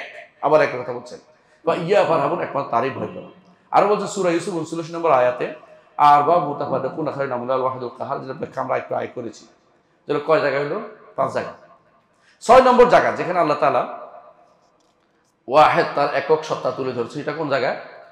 যেখানে আল্লাহ তাআলা এমন জায়গাতে যেখানে আল্লাহ তাআলা নিজের বড়ত্ব, নিজের রাজত্ব, পূর্ণতা, সমস্ত সৃষ্টি তার অধীনস্থ আছে, এটা বোঝানোর জন্য ওয়াহেদ শব্দটি ব্যবহার করেছে। কোন জায়গা বলছি? নিজের বড়ত্ব, নিজের পরিপূর্ণ ক্ষমতা, নিজের মুলক, মালিকানা, নিজের অধীন সবকিছু আছে, এটা বোঝানোর জন্য ওয়াহেদ শব্দটি ব্যবহার করেছে। কোথায় দেখেন? সূরা গাফিরের 16 নম্বর আয়াতে আল্লাহ তাআলা বলছেন, ইয়াউমাহুম বারিজুন, যেদিন তারা আল্লাহর সামনে প্রকাশ পাবে। কোন দিন? কিয়ামতের দিন। লা ইয়াখফা আলাল্লাহি মিনহুম শাই, আল্লাহর কাছে তাদের কোনো কিছু তারা গোপন রাখতে পারবে না, কোনো কিছু তারা গোপন রাখতে পারবে না। পারবেন? সব প্রকাশ পেয়ে যাবে। লিমানিল মুলকুল ইয়াউম, আজকের দিনে মালিকানা কার? লিল্লাহিল ওয়াহিদিল কাহার। মানে কঠিন মালিকানা বোঝাচ্ছে, যেদিন আর কারো কোনো নিরঙ্কুশ মালিকানা, কেউ কথা বলবে না। ওয়ালা তাসমাউ ইল্লা হামসা, শুধু ক্ষীণ স্বরে শুধু কথা বলবে, কেউ কারোর সাথে কথা বলবে না। কেন কথা বললাম? ভয়ে আড়ষ্ট হয়ে যাবে। সেদিন তিনি একক সত্তা, সেদিনও তিনি একক সত্তা, এখন যেমন সেদিনও তো একক সত্তা। এখন কেউ মানে কেউ মান নাই, সেদিন সবাই মান। সেদিন সেই মানার কোনো মূল্য থাকবে না, কারণ সেই দুনিয়াতে যেখানে মানার দরকার ছিল সেখানে মানো নাই। এখন তো ধরা পড়ে গেছে, এখন মেনে কোনো লাভ নেই, ধরা পড়ে গেলে মেনে লাভ নেই। এরপর আল্লাহ তাআলা অন্য সূরা ইব্রাহিমের 48 নম্বর আয়াতে বলছেন, ইয়াউমা তুবাদদালুল আরদু গায়রুল আরদ, যেদিন এই জমিন পরিবর্তন করে আরেকটা জমিনকে নিয়ে আসা হবে। বুঝছেন তো? এই জমিন পরিবর্তন করা হবে না, এই জমিন তো এমনিতেই ধ্বংসপ্রাপ্ত হয়ে যাবে। বুঝছেন তো? ধ্বংস হবে না, আরেকটা জমিন বানানো, এমন একটা জমিন বানানো হবে যেই জমিনটাতে কারো কোনো কি পড়ে নাই, গুনাহ হয় নাই, কোনো চিহ্ন দেওয়া হয় নাই। ওই জমির প্রকৃত মালিক অমুক লেখা নেই। এই জমির প্রকৃত মালিক অমুক লেখা নেই। যে জমিনে কোনো পাহাড় পর্বত নাই, যে জমিন সমান উঁচু নিচু নাই, এমন একটা জমিন আল্লাহ তৈরি করবেন, আটার কাইয়ের মতো দেখতে। বৃষ্টি পানি চোখে বৃষ্টি হবে, বৃষ্টি না মানে যদি এই ঘাম ঘরমাক্ত হতে হতে ডুবে যাবে, কেউ কেউ উঠে যাবে, এরকম অবস্থা, নরম। সেরকম একটা জমিন তৈরি হবে। ওয়াবারাজুলিল্লাহিল ওয়াহিদুল কাহার, আর তারা আল্লাহর জন্য আল্লাহর সামনে উপস্থিত হয়ে যাবে, প্রকাশ পেয়ে যাবে, গোপন থাকতে পারবে না। সেখানে আল্লাহ তাআলা ওয়াহিদ শব্দ ব্যবহার করেছেন, অর্থাৎ তার মালিকানা পূর্ণ দেখানোর জন্য। কয় নম্বর গেলাম? 6 নম্বর। 7 নম্বর আল্লাহ তাআলা উল্লেখ করেছেন, আল্লাহ রাসূল সাল্লাল্লাহু আলাইহি ওয়াসাল্লাম উল্লেখ করেছেন যে এটা হচ্ছে আহাদ শব্দটি তার ইসমে আযমের অন্তর্ভুক্ত। ওয়াহিদ আল্লাহর কি ইসমে আযম, যা দিয়ে দোয়া করলে কবুল হয়। রাসূলুল্লাহ সাল্লাল্লাহু আলাইহি ওয়াসাল্লাম বলেছেন, তিনি এক লোককে বলতে শুনেছেন, আল্লাহুম্মা ইন্নী আসআলুকা বিআন্নী আশহাদু, আল্লাহ আপনার কাছে আমি চাই, হাদিসটা আপনারা অনেকে মুখস্থ পারেন, বিআন্নী আশহাদু আনতাল্লাহু আন্নাকা আনতাল্লাহু লা ইলাহা ইল্লা আনতা ওয়াহদাকা লা শারীকা আনতা লা ইলাহা ইল্লা আনতা আল আহাদুস সামাদ। আল আহাদ আস সামাদ, দেখছেন তো? হ্যাঁ, লাম ইয়ালিদ ওয়া লাম ইউলাদ ওয়া লাম ইয়াকুল লাহু কুফুয়ান আহাদ। এটা বলার রাসূল কি বলছেন? আল্লাহর ইসমে আযম দিয়ে সে দোয়া করেছে, যা দিয়ে দোয়া করলে কবুল হয়, যা দিয়ে দোয়া করলে কবুল হয়। তাহলে বোঝা গেল যে এটা আহাদ আল্লাহর এমন নাম, যে নামটা বললেই লাভ, এটা দিয়ে দোয়া করলেই কবুল হয়। এটা ইসমে আযমের অন্তর্ভুক্ত। কিন্তু এটা আল্লাহ, এই নামটিকেও আমরা স্মরণ করি কেন? সেটা কারণ এর মাধ্যমে আমরা সব বাদ দিয়ে আল্লাহর মুখোমুখি হচ্ছি। কারো কাছে চাই না, তোমার কাছে চাই, তুমি শুধুমাত্র দিতে পারো আহাদ বলে। এই জন্য ইসমে আযমের অন্তর্ভুক্ত এটা। তো এটাও কিন্তু আমাদের জন্য একটা প্রমাণ। তাহলে আমরা কি পাইলাম? যে আল্লাহ তাআলা যাবতীয় পরিপূর্ণ অধিকারী, তার সাথে কোনো কিছু শরীক নাই। দ্বিতীয়ত, আমরা একমাত্র তারই ইবাদত করি, তার সাথে কেউ শরীক করি না। বিশ্বাসও করি তিনি একক সত্তা, কথা দিয়ে, আমল দিয়ে, কর্ম দিয়ে, বিশ্বাস দিয়ে একমাত্র তার পথেই চলি। তিনি শুধুমাত্র আমাদের সব কিছু পরিচালনা করেন। তাহলে এই আহাদ সব নাম কীভাবে ব্যবহৃত বলছি, এখন আমি ব্যবহার করব এই দুটি নামের মাধ্যমে আমরা কি কি জিনিস পাই। 1 নম্বর যে জিনিসটা পাই সেটা হচ্ছে তার কোনো শরীক নেই। হাল তাআলামু লাহু সামিয়া, তার মতো কিছু নেই।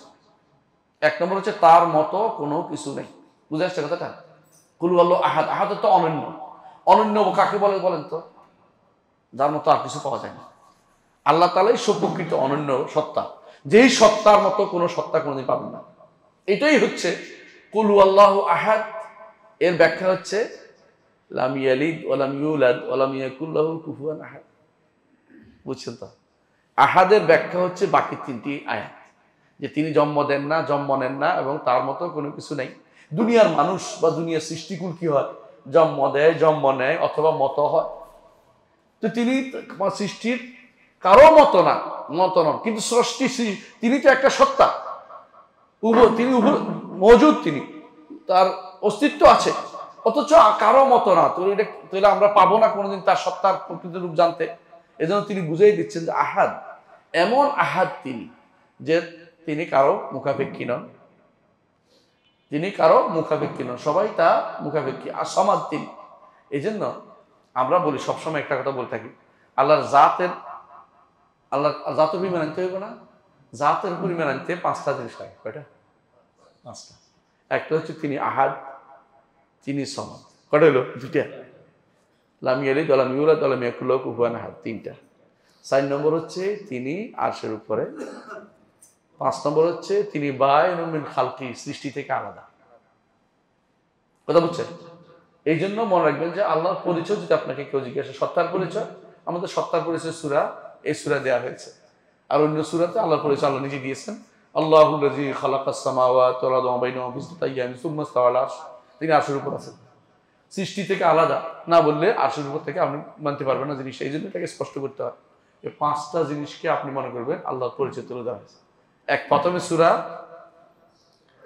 ইখলাসের মধ্যে, আর বাকিগুলো কোথায় আসছে? অন্যান্য সূরাতে আসছে।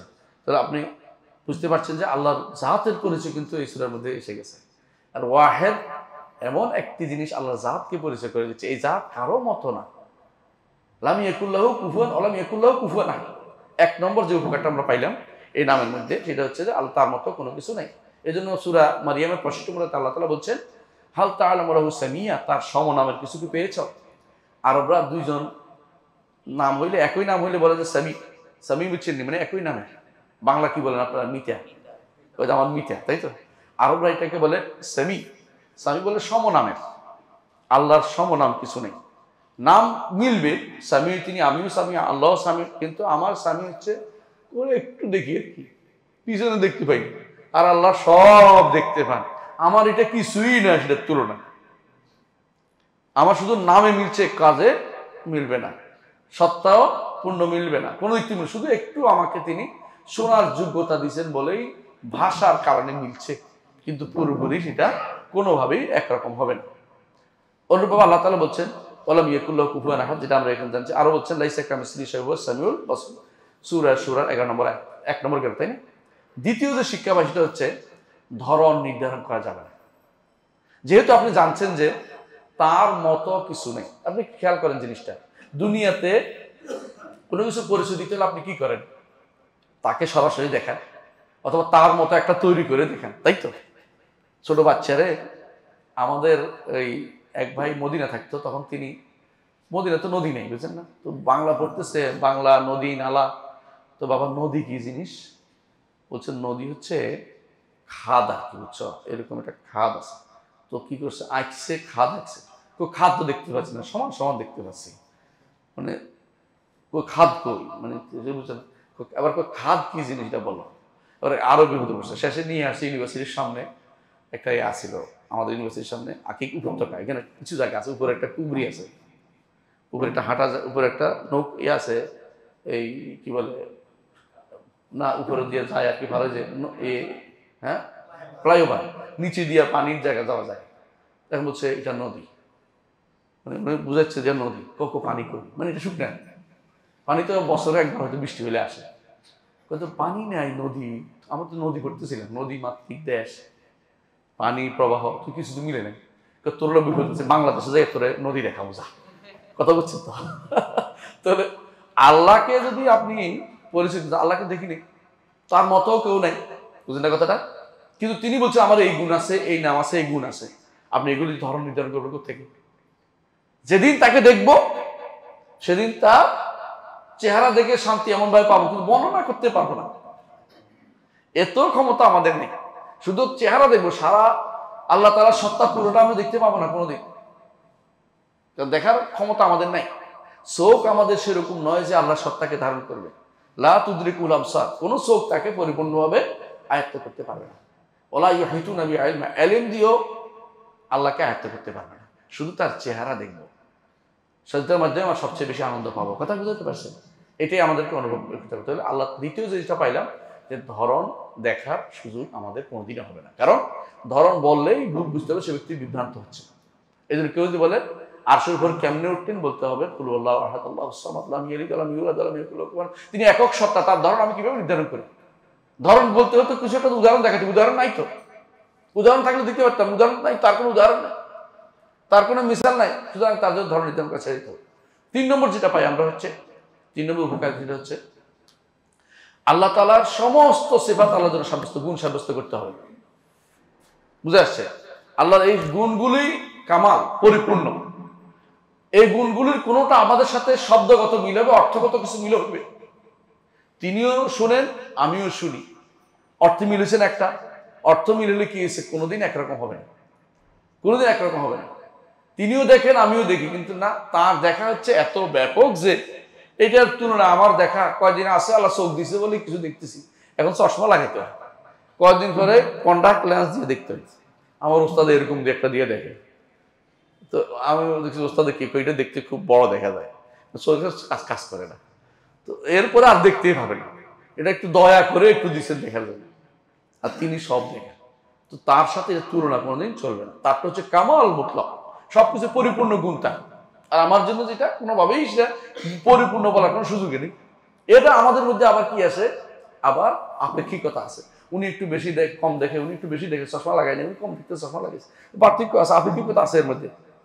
4 নম্বর যে শিক্ষা সেটা হচ্ছে আল্লাহর গুণগুলির মধ্যে সবচেয়ে বড়টা, যত গুণগুলি আমরা সাব্যস্ত করেছি আল্লাহর জন্য সবচেয়ে শ্রেষ্ঠটা সাব্যস্ত করতে হবে। আগেরটা কি ছিল? নকশ নাই, ত্রুটি নেই। আর এটা হলো আল্লাহর গুণগুলো মধ্যে শ্রেষ্ঠটা পর্যন্ত সাব্যস্ত করতে। সব মানে যে কোনো গুণ বলবেন, তিনি দেখেন মানে সর্বোচ্চ দেখা তিনি দেখেন, তিনি জানেন মানে সর্বোচ্চ জ্ঞান তার রয়েছে, বুঝলে তো? সর্বশ্রেষ্ঠা দলিল সূরা নাজমের 42 নম্বর আয়াতে আল্লাহ তাআলা বলছেন ওয়া আন্না ইলা রাব্বিকাল মুনতাহা। সবকিছুতে শেষ পর্যায়ে কি আছে? আল্লাহ তাআলা শাস্তি দিবেন। দুনিয়ার মানুষ শাস্তি দেয় না, কিন্তু আল্লাহর শাস্তি ভয়াবহ। ইন্না আখযাহু আলিমুন শাদীদ, তার পাকড়াও অত্যন্ত কষ্টদায়ক এবং কঠিন। সুতরাং আল্লাহ যে সমস্ত গুণগুলির সর্বোচ্চ পর্যায়ের গুণ আল্লাহর জন্য পর্যায়ে সাব্যস্ত করতে হবে। একটা হলো পরিপূর্ণ, একটা হলো সর্বোচ্চ, পার্থক্য আছে না? পূর্ণতার দিক থেকে, একটা হলো উপরের দিক থেকে, বুঝে আসছে কথাটা? এটাও সাব্যস্ত করতে দলিল ওয়ালিল্লাহিল মাসালুল আ'লা, সূরা নাহলের 60 নম্বর আয়াত। 5 নম্বর যে আমরা এই নাম, দুটি নাম থেকে আমরা শিক্ষা পাই, তা হচ্ছে আল্লাহর জন্য বান্দার যে সমস্ত ত্রুটিপূর্ণ গুণ আছে এগুলি কোনটা সাব্যস্ত করা যাবে না। কারণ আল্লাহ নিজে বলছে সুবহানা, তারা বলছে আল্লাহ সন্তান গ্রহণ করেছেন, আল্লাহ বলছে সুবহানা, তিনি কতই না পবিত্র। ওয়াল্লাহুল ওয়াহিদুল কাহ্হার, তিনি একক, সন্তান গ্রহণ করেন না। আমরা সন্তান গ্রহণ করাটা বান্দার জন্য এটা দোষের কিছু না, কারণ বান্দা হিসাবে সন্তান গ্রহণ করবে, কিন্তু আল্লাহ সন্তান গ্রহণ না করাটা তার জন্য পূর্ণতা। কারণ সন্তানের প্রতি কি থাকে? মানুষের স্পেশাল টান থাকে, বুঝেন না? কারো তিনি মুখাপেক্ষী না, সন্তানেরও না, স্ত্রীরও না।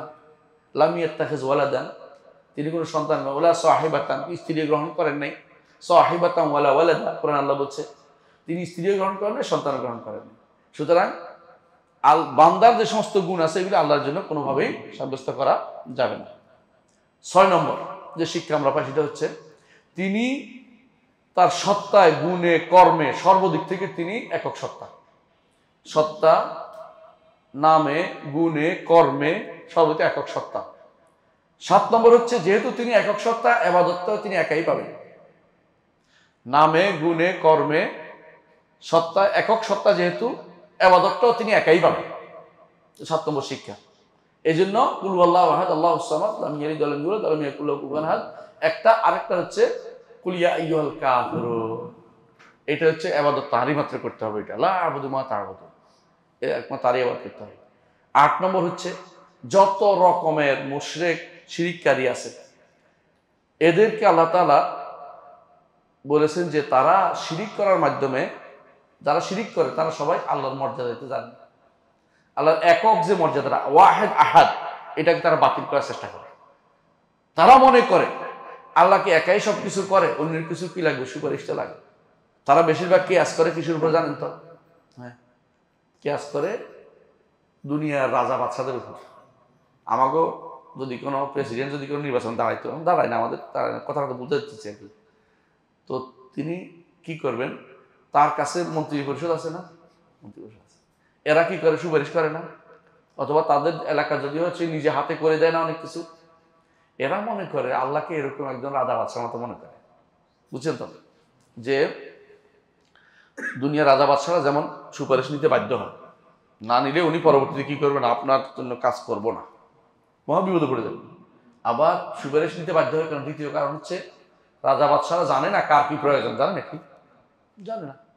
আবার সুপারিশ নিতে বাধ্য হয় কি জন্য, ভয়ও করে, ভয় করে যে যদি আমি এদেরকে ঠিক মতো না দেই, না কি বিদ্রোহ করে বসে, আমরা দুনিয়ার সব মানুষ একত্র, দুনিয়ার সমস্ত সৃষ্টি একত্র, আল্লাহর কিছু ক্ষতি আছে, ক্ষতি নেই।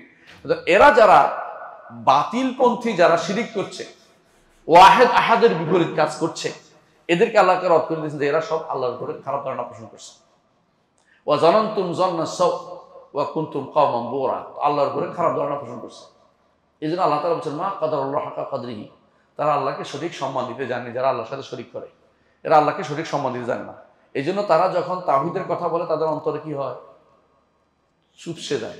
শিরকের কথা কইলে মন ভরে যায়, বুঝছেন তো? ওলি আল্লাহদের কথা কইলে ভালো লাগে, এক আল্লাহর কথা শুনলে তাদের মনে কষ্ট লাগে, দেখবেন অন্তরের ভিতরে অনেকের কষ্টটা আসে। সূরা জুমারের 45 নম্বরে আল্লাহ তাআলা বলছেন ওয়াইজা যুকিরাল্লাহু ওয়াহদাহু ইশমাআযাত কুলুবুল্লাযিনা লা ইউমিনুনা বিল আখিরাহ, যখন এক আল্লাহর কথা বলা, যে এক আল্লাহর কথা বলা হয়, যারা আখিরাতের ঈমান রাখে না, তাদের অন্তর কি হয়, সংকীর্ণ হয়ে যায়, মন খারাপ হয়ে যায়, যে আমাদের ওলি আল্লাহদের কথা একবারও বললো না। এদেশে ওলি আল্লাহরা দিন নিয়ে আসছে, এদেশে ওলি আল্লাহরা ধর্ম প্রচার করছে, আর এখন উনি শুধুমাত্র কেবল আল্লাহ আল্লাহ করতেছে। নাউজুবিল্লাহ। এই একই কাজ আর ওই মুশরিকরা করতো। রসুলের কাছে প্রস্তাব নিয়ে আসছে, ইয়া রাসূলুল্লাহ, 1 বছর আপনি আমাদের ইবাদত করে দিন, আরেক বছর আমরা একবার আল্লাহ ইবাদত করে দেব। তবুও সুন্দর প্রস্তাব, একটা মিলেমিশে থাকি আমরা। কি জানি বলি এটারে, কি সুন্দর অসাম্প্রদায়িক চিন্তা ভাবনা, এত সুন্দর অসাম্প্রদায়িক চিন্তা ভাবনা। নাউজুবিল্লাহ। প্রস্তাবটা কি সুন্দর প্রস্তাব দিল না, যে 1 বছর আপনি ইবাদত করে দিবেন, আমরা 1 বছর ইবাদত করে দেবো। হ্যাঁ, অসাম্প্রদায়িক অনুষ্ঠানটার মতো, বৈশাখীর মতো। বৈশাখীর বানাইছে অসাম্প্রদায়িক অনুষ্ঠান, যাতে করে সব ধর্মের এখানে এক হইতে পারে। এর নাম কি ধর্ম বুঝছেন তো? এটা অসাম্প্রদায়িক ধর্ম, সাম্প্রদায়িক সম্প্রীতির দেশ বাংলাদেশ, বুঝলেন তো? এটা বোঝানোর জন্য অসাম্প্রদায়িক একটা অনুষ্ঠান তৈরি করেছে। এটা হলো মূলত সেকুলারদের ঈদের দিন। সেকুলারদের ঈদের দিন হচ্ছে পয়লা বৈশাখ। এটা কোনো ধর্মের নাই, ওরা বানাইছে কি যেন যাতে সবাই একসাথ করতে পারে। হ্যাঁ, এগুলি ইসলামের সাথে আসে না, এগুলিকে মেনে নিলেই মানুষ খুব কাফের হয়ে যাবে। বুঝতে হবে শরীয়ত কে দেয়? আল্লাহ। ঈদের দিন আপনি দিতে পারবেন না। ঈদের দিন আল্লাহ তাআলা তার নবীর মাধ্যমে 2টা দিয়েছেন, আর কোনো ঈদ নেই আমাদের। সাপ্তাহিক একটা ঈদ আছে, তাও পালন করার জিনিস না, সালাত আদায় করার জিনিস। আর ওই ঈদের মধ্যে আনন্দ উৎসব করার জিনিস। এই সাপ্তাহিক ঈদের মধ্যে আনন্দ উৎসব কথা বলেনি, কিন্তু করাও যাবে না। ঠিক বুঝছেন তো? এই 3 নম্বর ঈদের কোনো আনন্দ উৎসব কিছু নেই। বেশি বেশি ইবাদত করতে বলছে, দুরূদ পড়তে বলছে, সূরা কাফ পড়ে, এটা পড়ে, ওইটা পড়ে, নামাজে মসজিদে আগে আসতে হবে, এগুলি বলছে। কিন্তু ওইখানে কিছু একটা করতে পারে না, যে ঈদের দিন যেহেতু মিষ্টির ব্যবস্থা করা যায় কিনা দেখা যায়, এগুলি নাই। কিন্তু জুমার দিন নেই, তাহলে পয়লা বৈশাখে শাড়ি, হলুদ শাড়ি পরে হাঁটতে হবে, কোথায় আছে? পুরুষ মানুষের কি পয়লা বৈশাখে পাঞ্জাবি, লাল পাঞ্জাবি, লাল করে, কোথায় আছে? এগুলি যারা করে, সুবহানাল্লাহ, এগুলির জন্য আর পয়সাও দিচ্ছে, যাতে করে বাধা দিতে না পারে। না নিলে কইবে আরো 8,000 লাগাই দিবে, নিলে কইব খাইছে না এবার। হ্যাঁ, যেহেতু আমার খাইছে, এখন আমার কথা শোনো। মানে মানুষকে বিব্রত করতেছে ওরা, হারাম কাজ করতেছে ওরা। যারাই করেছে হারাম জিনিস তারা করেছে, আল্লাহ তার রাসূলের বিরুদ্ধে নেমেছে। এগুলিকে মানুষ সাবধান করতে হবে। আমরা মানুষ যদি ভালো হয়ে যায়, সরকারগুলি ভালো হয়ে যাবে। মানুষ যখন এই কথা শুনবে না, সরকার বলবে আমি কার উপরে চালাবো, এরা কেউ শুনে না আমার কথা, তখন এটা আস্তে করে বাদ করে যাবে। বুঝছেন কথাটা? অনেক কিছু দেখবেন, আপনারা যদি কোনো ঠিক থাকেন, সব ঠিক হয়ে যাবে। আপনি যদি কোনো ঠিক না হইয়া আমি ঠিক করতে যাই, ওইটা সরকার এই যে বহুত মানুষ আমার লগে আছে, আপনি না শুনলে সমস্যা নেই, আপনাকে ঠিক করা আমার দরকার পড়ছে, বুঝেন না? এই জন্য ইমানদারের বড় কাজ হচ্ছে ইমানটাকে প্রসার করা। ইমানদার ঝগড়া লাগে দেন, ইমানদার ইমানের কথা বলে, মানুষ ঠিক হয়ে গেলে ওইটা শুনতে বাধ্য হবে, কোনোদিন শুনবে আর কাজ করতে পারবে না, বলতে আমার দেশের মানুষ মানে না। ওরা পাইলে এতদিনে কাটাকুটাটা হালাল করে ফেলাইতো। কাটাকুটা বুঝছেন তো? বুঝেন নাই? এই যে হুসেমিন হয়েছে, ওই কাটাকুটা হালাল করতে পারতেছে না কেন? এই দেশের মানুষ মানে না, তো বুঝেন নাই? কোনো বাপেও মানবে না, এটা কোনো মায় মানবে? শয়তান মানবে। শয়তান শুধু শয়তানি চালু করছে যুবকদের মধ্যে। হে বুঝবে কখন? যখন বৃদ্ধ হবে তখন আমি আমি কি করলাম এটা, হ্যাঁ আমার তো দুনিয়া আখেরাত সব বরবাদ হয়ে গেছে। যখন দেখবে তার সম্পদ তার চাচা হয়ে গেছে তখন বুঝবে।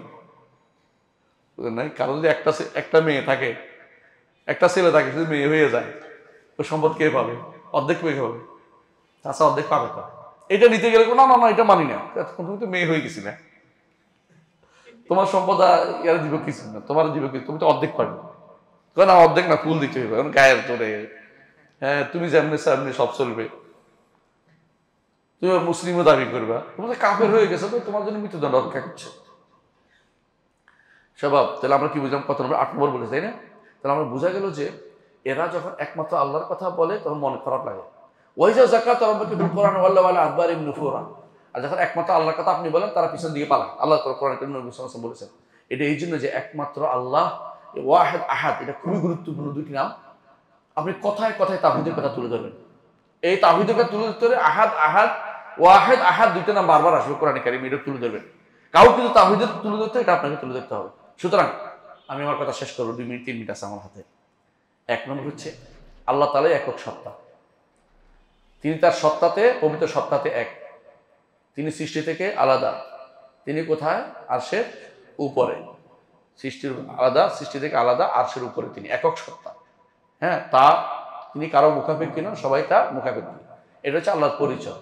এটা কিভাবে পাইছি? আহাদ থেকে। আল্লাহ নাম আহাদ থেকে। ঠিক আহাদ থেকে আরো পেয়েছে এটা যে তিনি সর্বপ্রথম ছিলেন, আর কিছু ছিল। সবাই অস্তিত্বের জন্য কার মুখাপেক্ষী? আল্লাহর মুখাপেক্ষী। সবাই তার অস্তিত্বের জন্য আল্লাহর মুখাপেক্ষী। খেয়াল করেন, আপনার অস্তিত্বের জন্য, জগতের অস্তিত্বের জন্য। আসমান জমিন যদি ক্ষণিকের জন্য যদি আসমান জমিনকে তার পথে ছেড়ে দেওয়া হয়, তাহলে কি হবে বলেন তো? মহা বিশ্ব সব ধ্বংস হয়ে যাবে। ইন্নাল্লাহা ইউমসিকুস সামাওয়াতি ওয়াল আরদা আন তাজুলা। আল্লাহ বলছেন আসমান জমিন আল্লাহ ধারণ করে রাখছে, ধ্বংস হতে তিনি বাধা দিচ্ছেন। ওয়ালা ইনজালাতা ইনামসাকাও মাহাদুম বাদে, যদি তিনি ছেড়ে দেন কে এটাকে রক্ষা করে বলো তো? আল্লাহ বলছে। আসমান জমিনের ডোর, পৃথিবীর যে ঘূর্ণন চক্র, সূর্যের চূর্ণন চক্র, এই সবগুলি যদি কোনো আপনি ডাইভার্ট মনে করেন না ভাই, 5 মিনিটের জন্য যদি কোনো, কেবল 5 মিনিট না 2 মিনিট এই বাংলাদেশে যদি কোনো এরকম এরকম করে, কি হবে? শুধু জমিনে শুধু এরকম করলে ঢাকা শহরটাই গঞ্জ ডুবে গেছে সবটা। আর আপনি পুরো জগৎটাকে তিনি নিয়ন্ত্রণ করছেন। আপনি আল্লাহকে কি মনে করেন? বুঝলেন না কথাটা? তিনি একক সত্তা, আওয়াহেদ তিনি। 3 নম্বর সমাদ, তিনি অমুখাপেক্ষিতার দিক থেকে তিনি একক। তিনি শুধু অমুখাপেক্ষী, আর সবাই মুখাপেক্ষী, সবাই তার মুখাপেক্ষী। 4 নম্বর তিনি তার সমস্ত ইলমের দিক থেকে পরিপূর্ণ, একক সত্তা। কেউ একক এমন কোনো সত্তা না যে ইলমের সর্বশক্তিমান আর তার মতো হতে পারে, একক সত্তা তিনি। 5 নম্বর হিকমতের দিক থেকে তিনি একক সত্তা। হিকমতের দিক থেকে হুকুম দেওয়ার ক্ষেত্রেও তিনি একক সত্তা, হিকমতে তিনি একক সত্তা। 7 নম্বর তিনি রহমতের দিক থেকে রহমতের দিকে তিনি ব্যতীত কেউ রহমত দিতে পারে না। তিনি যদি কাউকে রহমত না দেয় আপনি কিয়ামত করলেও পাবেন না। বহু মানুষ দুনিয়া ডাক্তার পিড়ি খাওয়াই ফেলছে, কিন্তু ছেলে বাঁচে নাই। হ্যাঁ, বাদশাহ ফাহাদের ছেলে মরে গেছে তার জীবদ্দশায়, যদি সম্পদ দিয়ে বাঁচত তাহলে সবাই যেত, কিন্তু রহমত তার পক্ষ থেকে না আসলে কেউ রহমত পাবে না। রহমত দিক থেকে তিনি এত। 9 নম্বর না, 9 নম্বর সবর এবং সহিষ্ণুতার দিক থেকে একক সত্তা।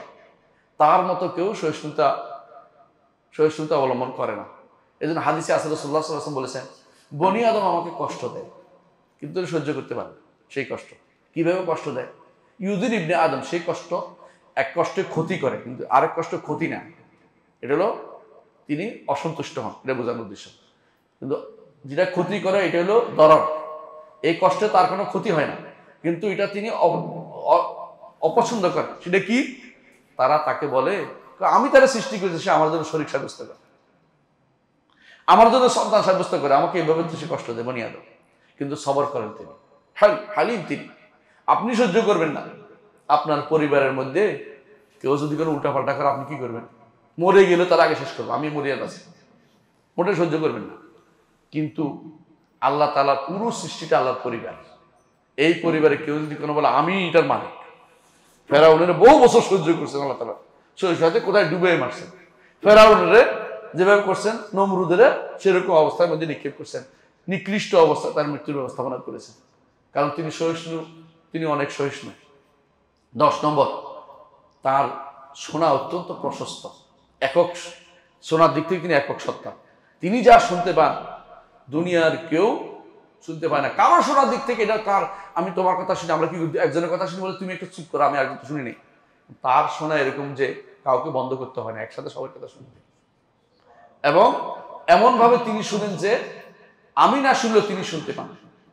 ওই সাহাবীর ঘটনা আপনাদের মনে আছে, যিনি রাসূলের দরবারে এসে কি বলতেছেন, কান্নার চোটে বলতে পারতেছেন না, যে বৃদ্ধ বয়সে বেটা আমার এই করলো সেই করলো, যে জিহার করে বসছে।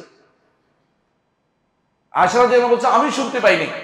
সুবহানা মান ওয়াসাউল আসওয়া, ওই আল্লাহর পবিত্রতা ঘোষণা করছে যিনি সমস্ত আওয়াজ শুনতে পান, আমি ভালো শুনতে পাচ্ছি না। মহিলা আমার কাছে আসছে রাসূলের কাছে অভিযোগ দিতে, আমি ভালো শুনতে পাই না, কান্নার কারণে তার কথা বোঝা যাচ্ছে না। কিন্তু আল্লাহ আয়াত নাযিল করলেন, কাদ সামিআল্লাহু কাওলাল্লাতী তুজাদিলুকা ফি যাওজিহা ওয়া তাশতাকি ইলাল্লাহ ওয়া ইয়াসমাউ তাহাওরাকুমা। আল্লাহ শুনেন দুজনের কথা, আল্লাহ শুনছে। মহিলার কথা আমরা শুনতে পাচ্ছি না, আল্লাহ শুনে পাচ্ছেন। এই জন্য একদিন ওমর রাদিয়াল্লাহু বেরোছেন রাস্তায়, মহিলা ডাকতেছেন, খাওলা ডাকতেছেন, ওমর দৌড়ে চলে আসছে। মহিলার কথা শোনার জন্য আপনি গেলেন, আপনি আমিরুল মুমিনিন, বলে শোনো আল্লাহ উপর থেকে শুনছে ওনার কথা, ভয় আছে, কত বেশি বাড়াবাড়ি করে না, শুনে আসি কি কর। বলছে ওমর, মক্কার উপত্যকায় তুমি ছাগল চড়াতে, তারপরে এটা করছো এটা করছো, আল্লাহ তোমাকে, তুমি মানুষ ভয় করো আল্লাহকে। আল্লাহকে ভয় করি আমি, আল্লাহকে একটু ভয় করে দোয়া করেন, আল্লাহ যেন আমাকে ভয়ের উপর রাখে, আল্লাহ তাকওয়া চাচ্ছি আমি, আপনি দোয়া করেন।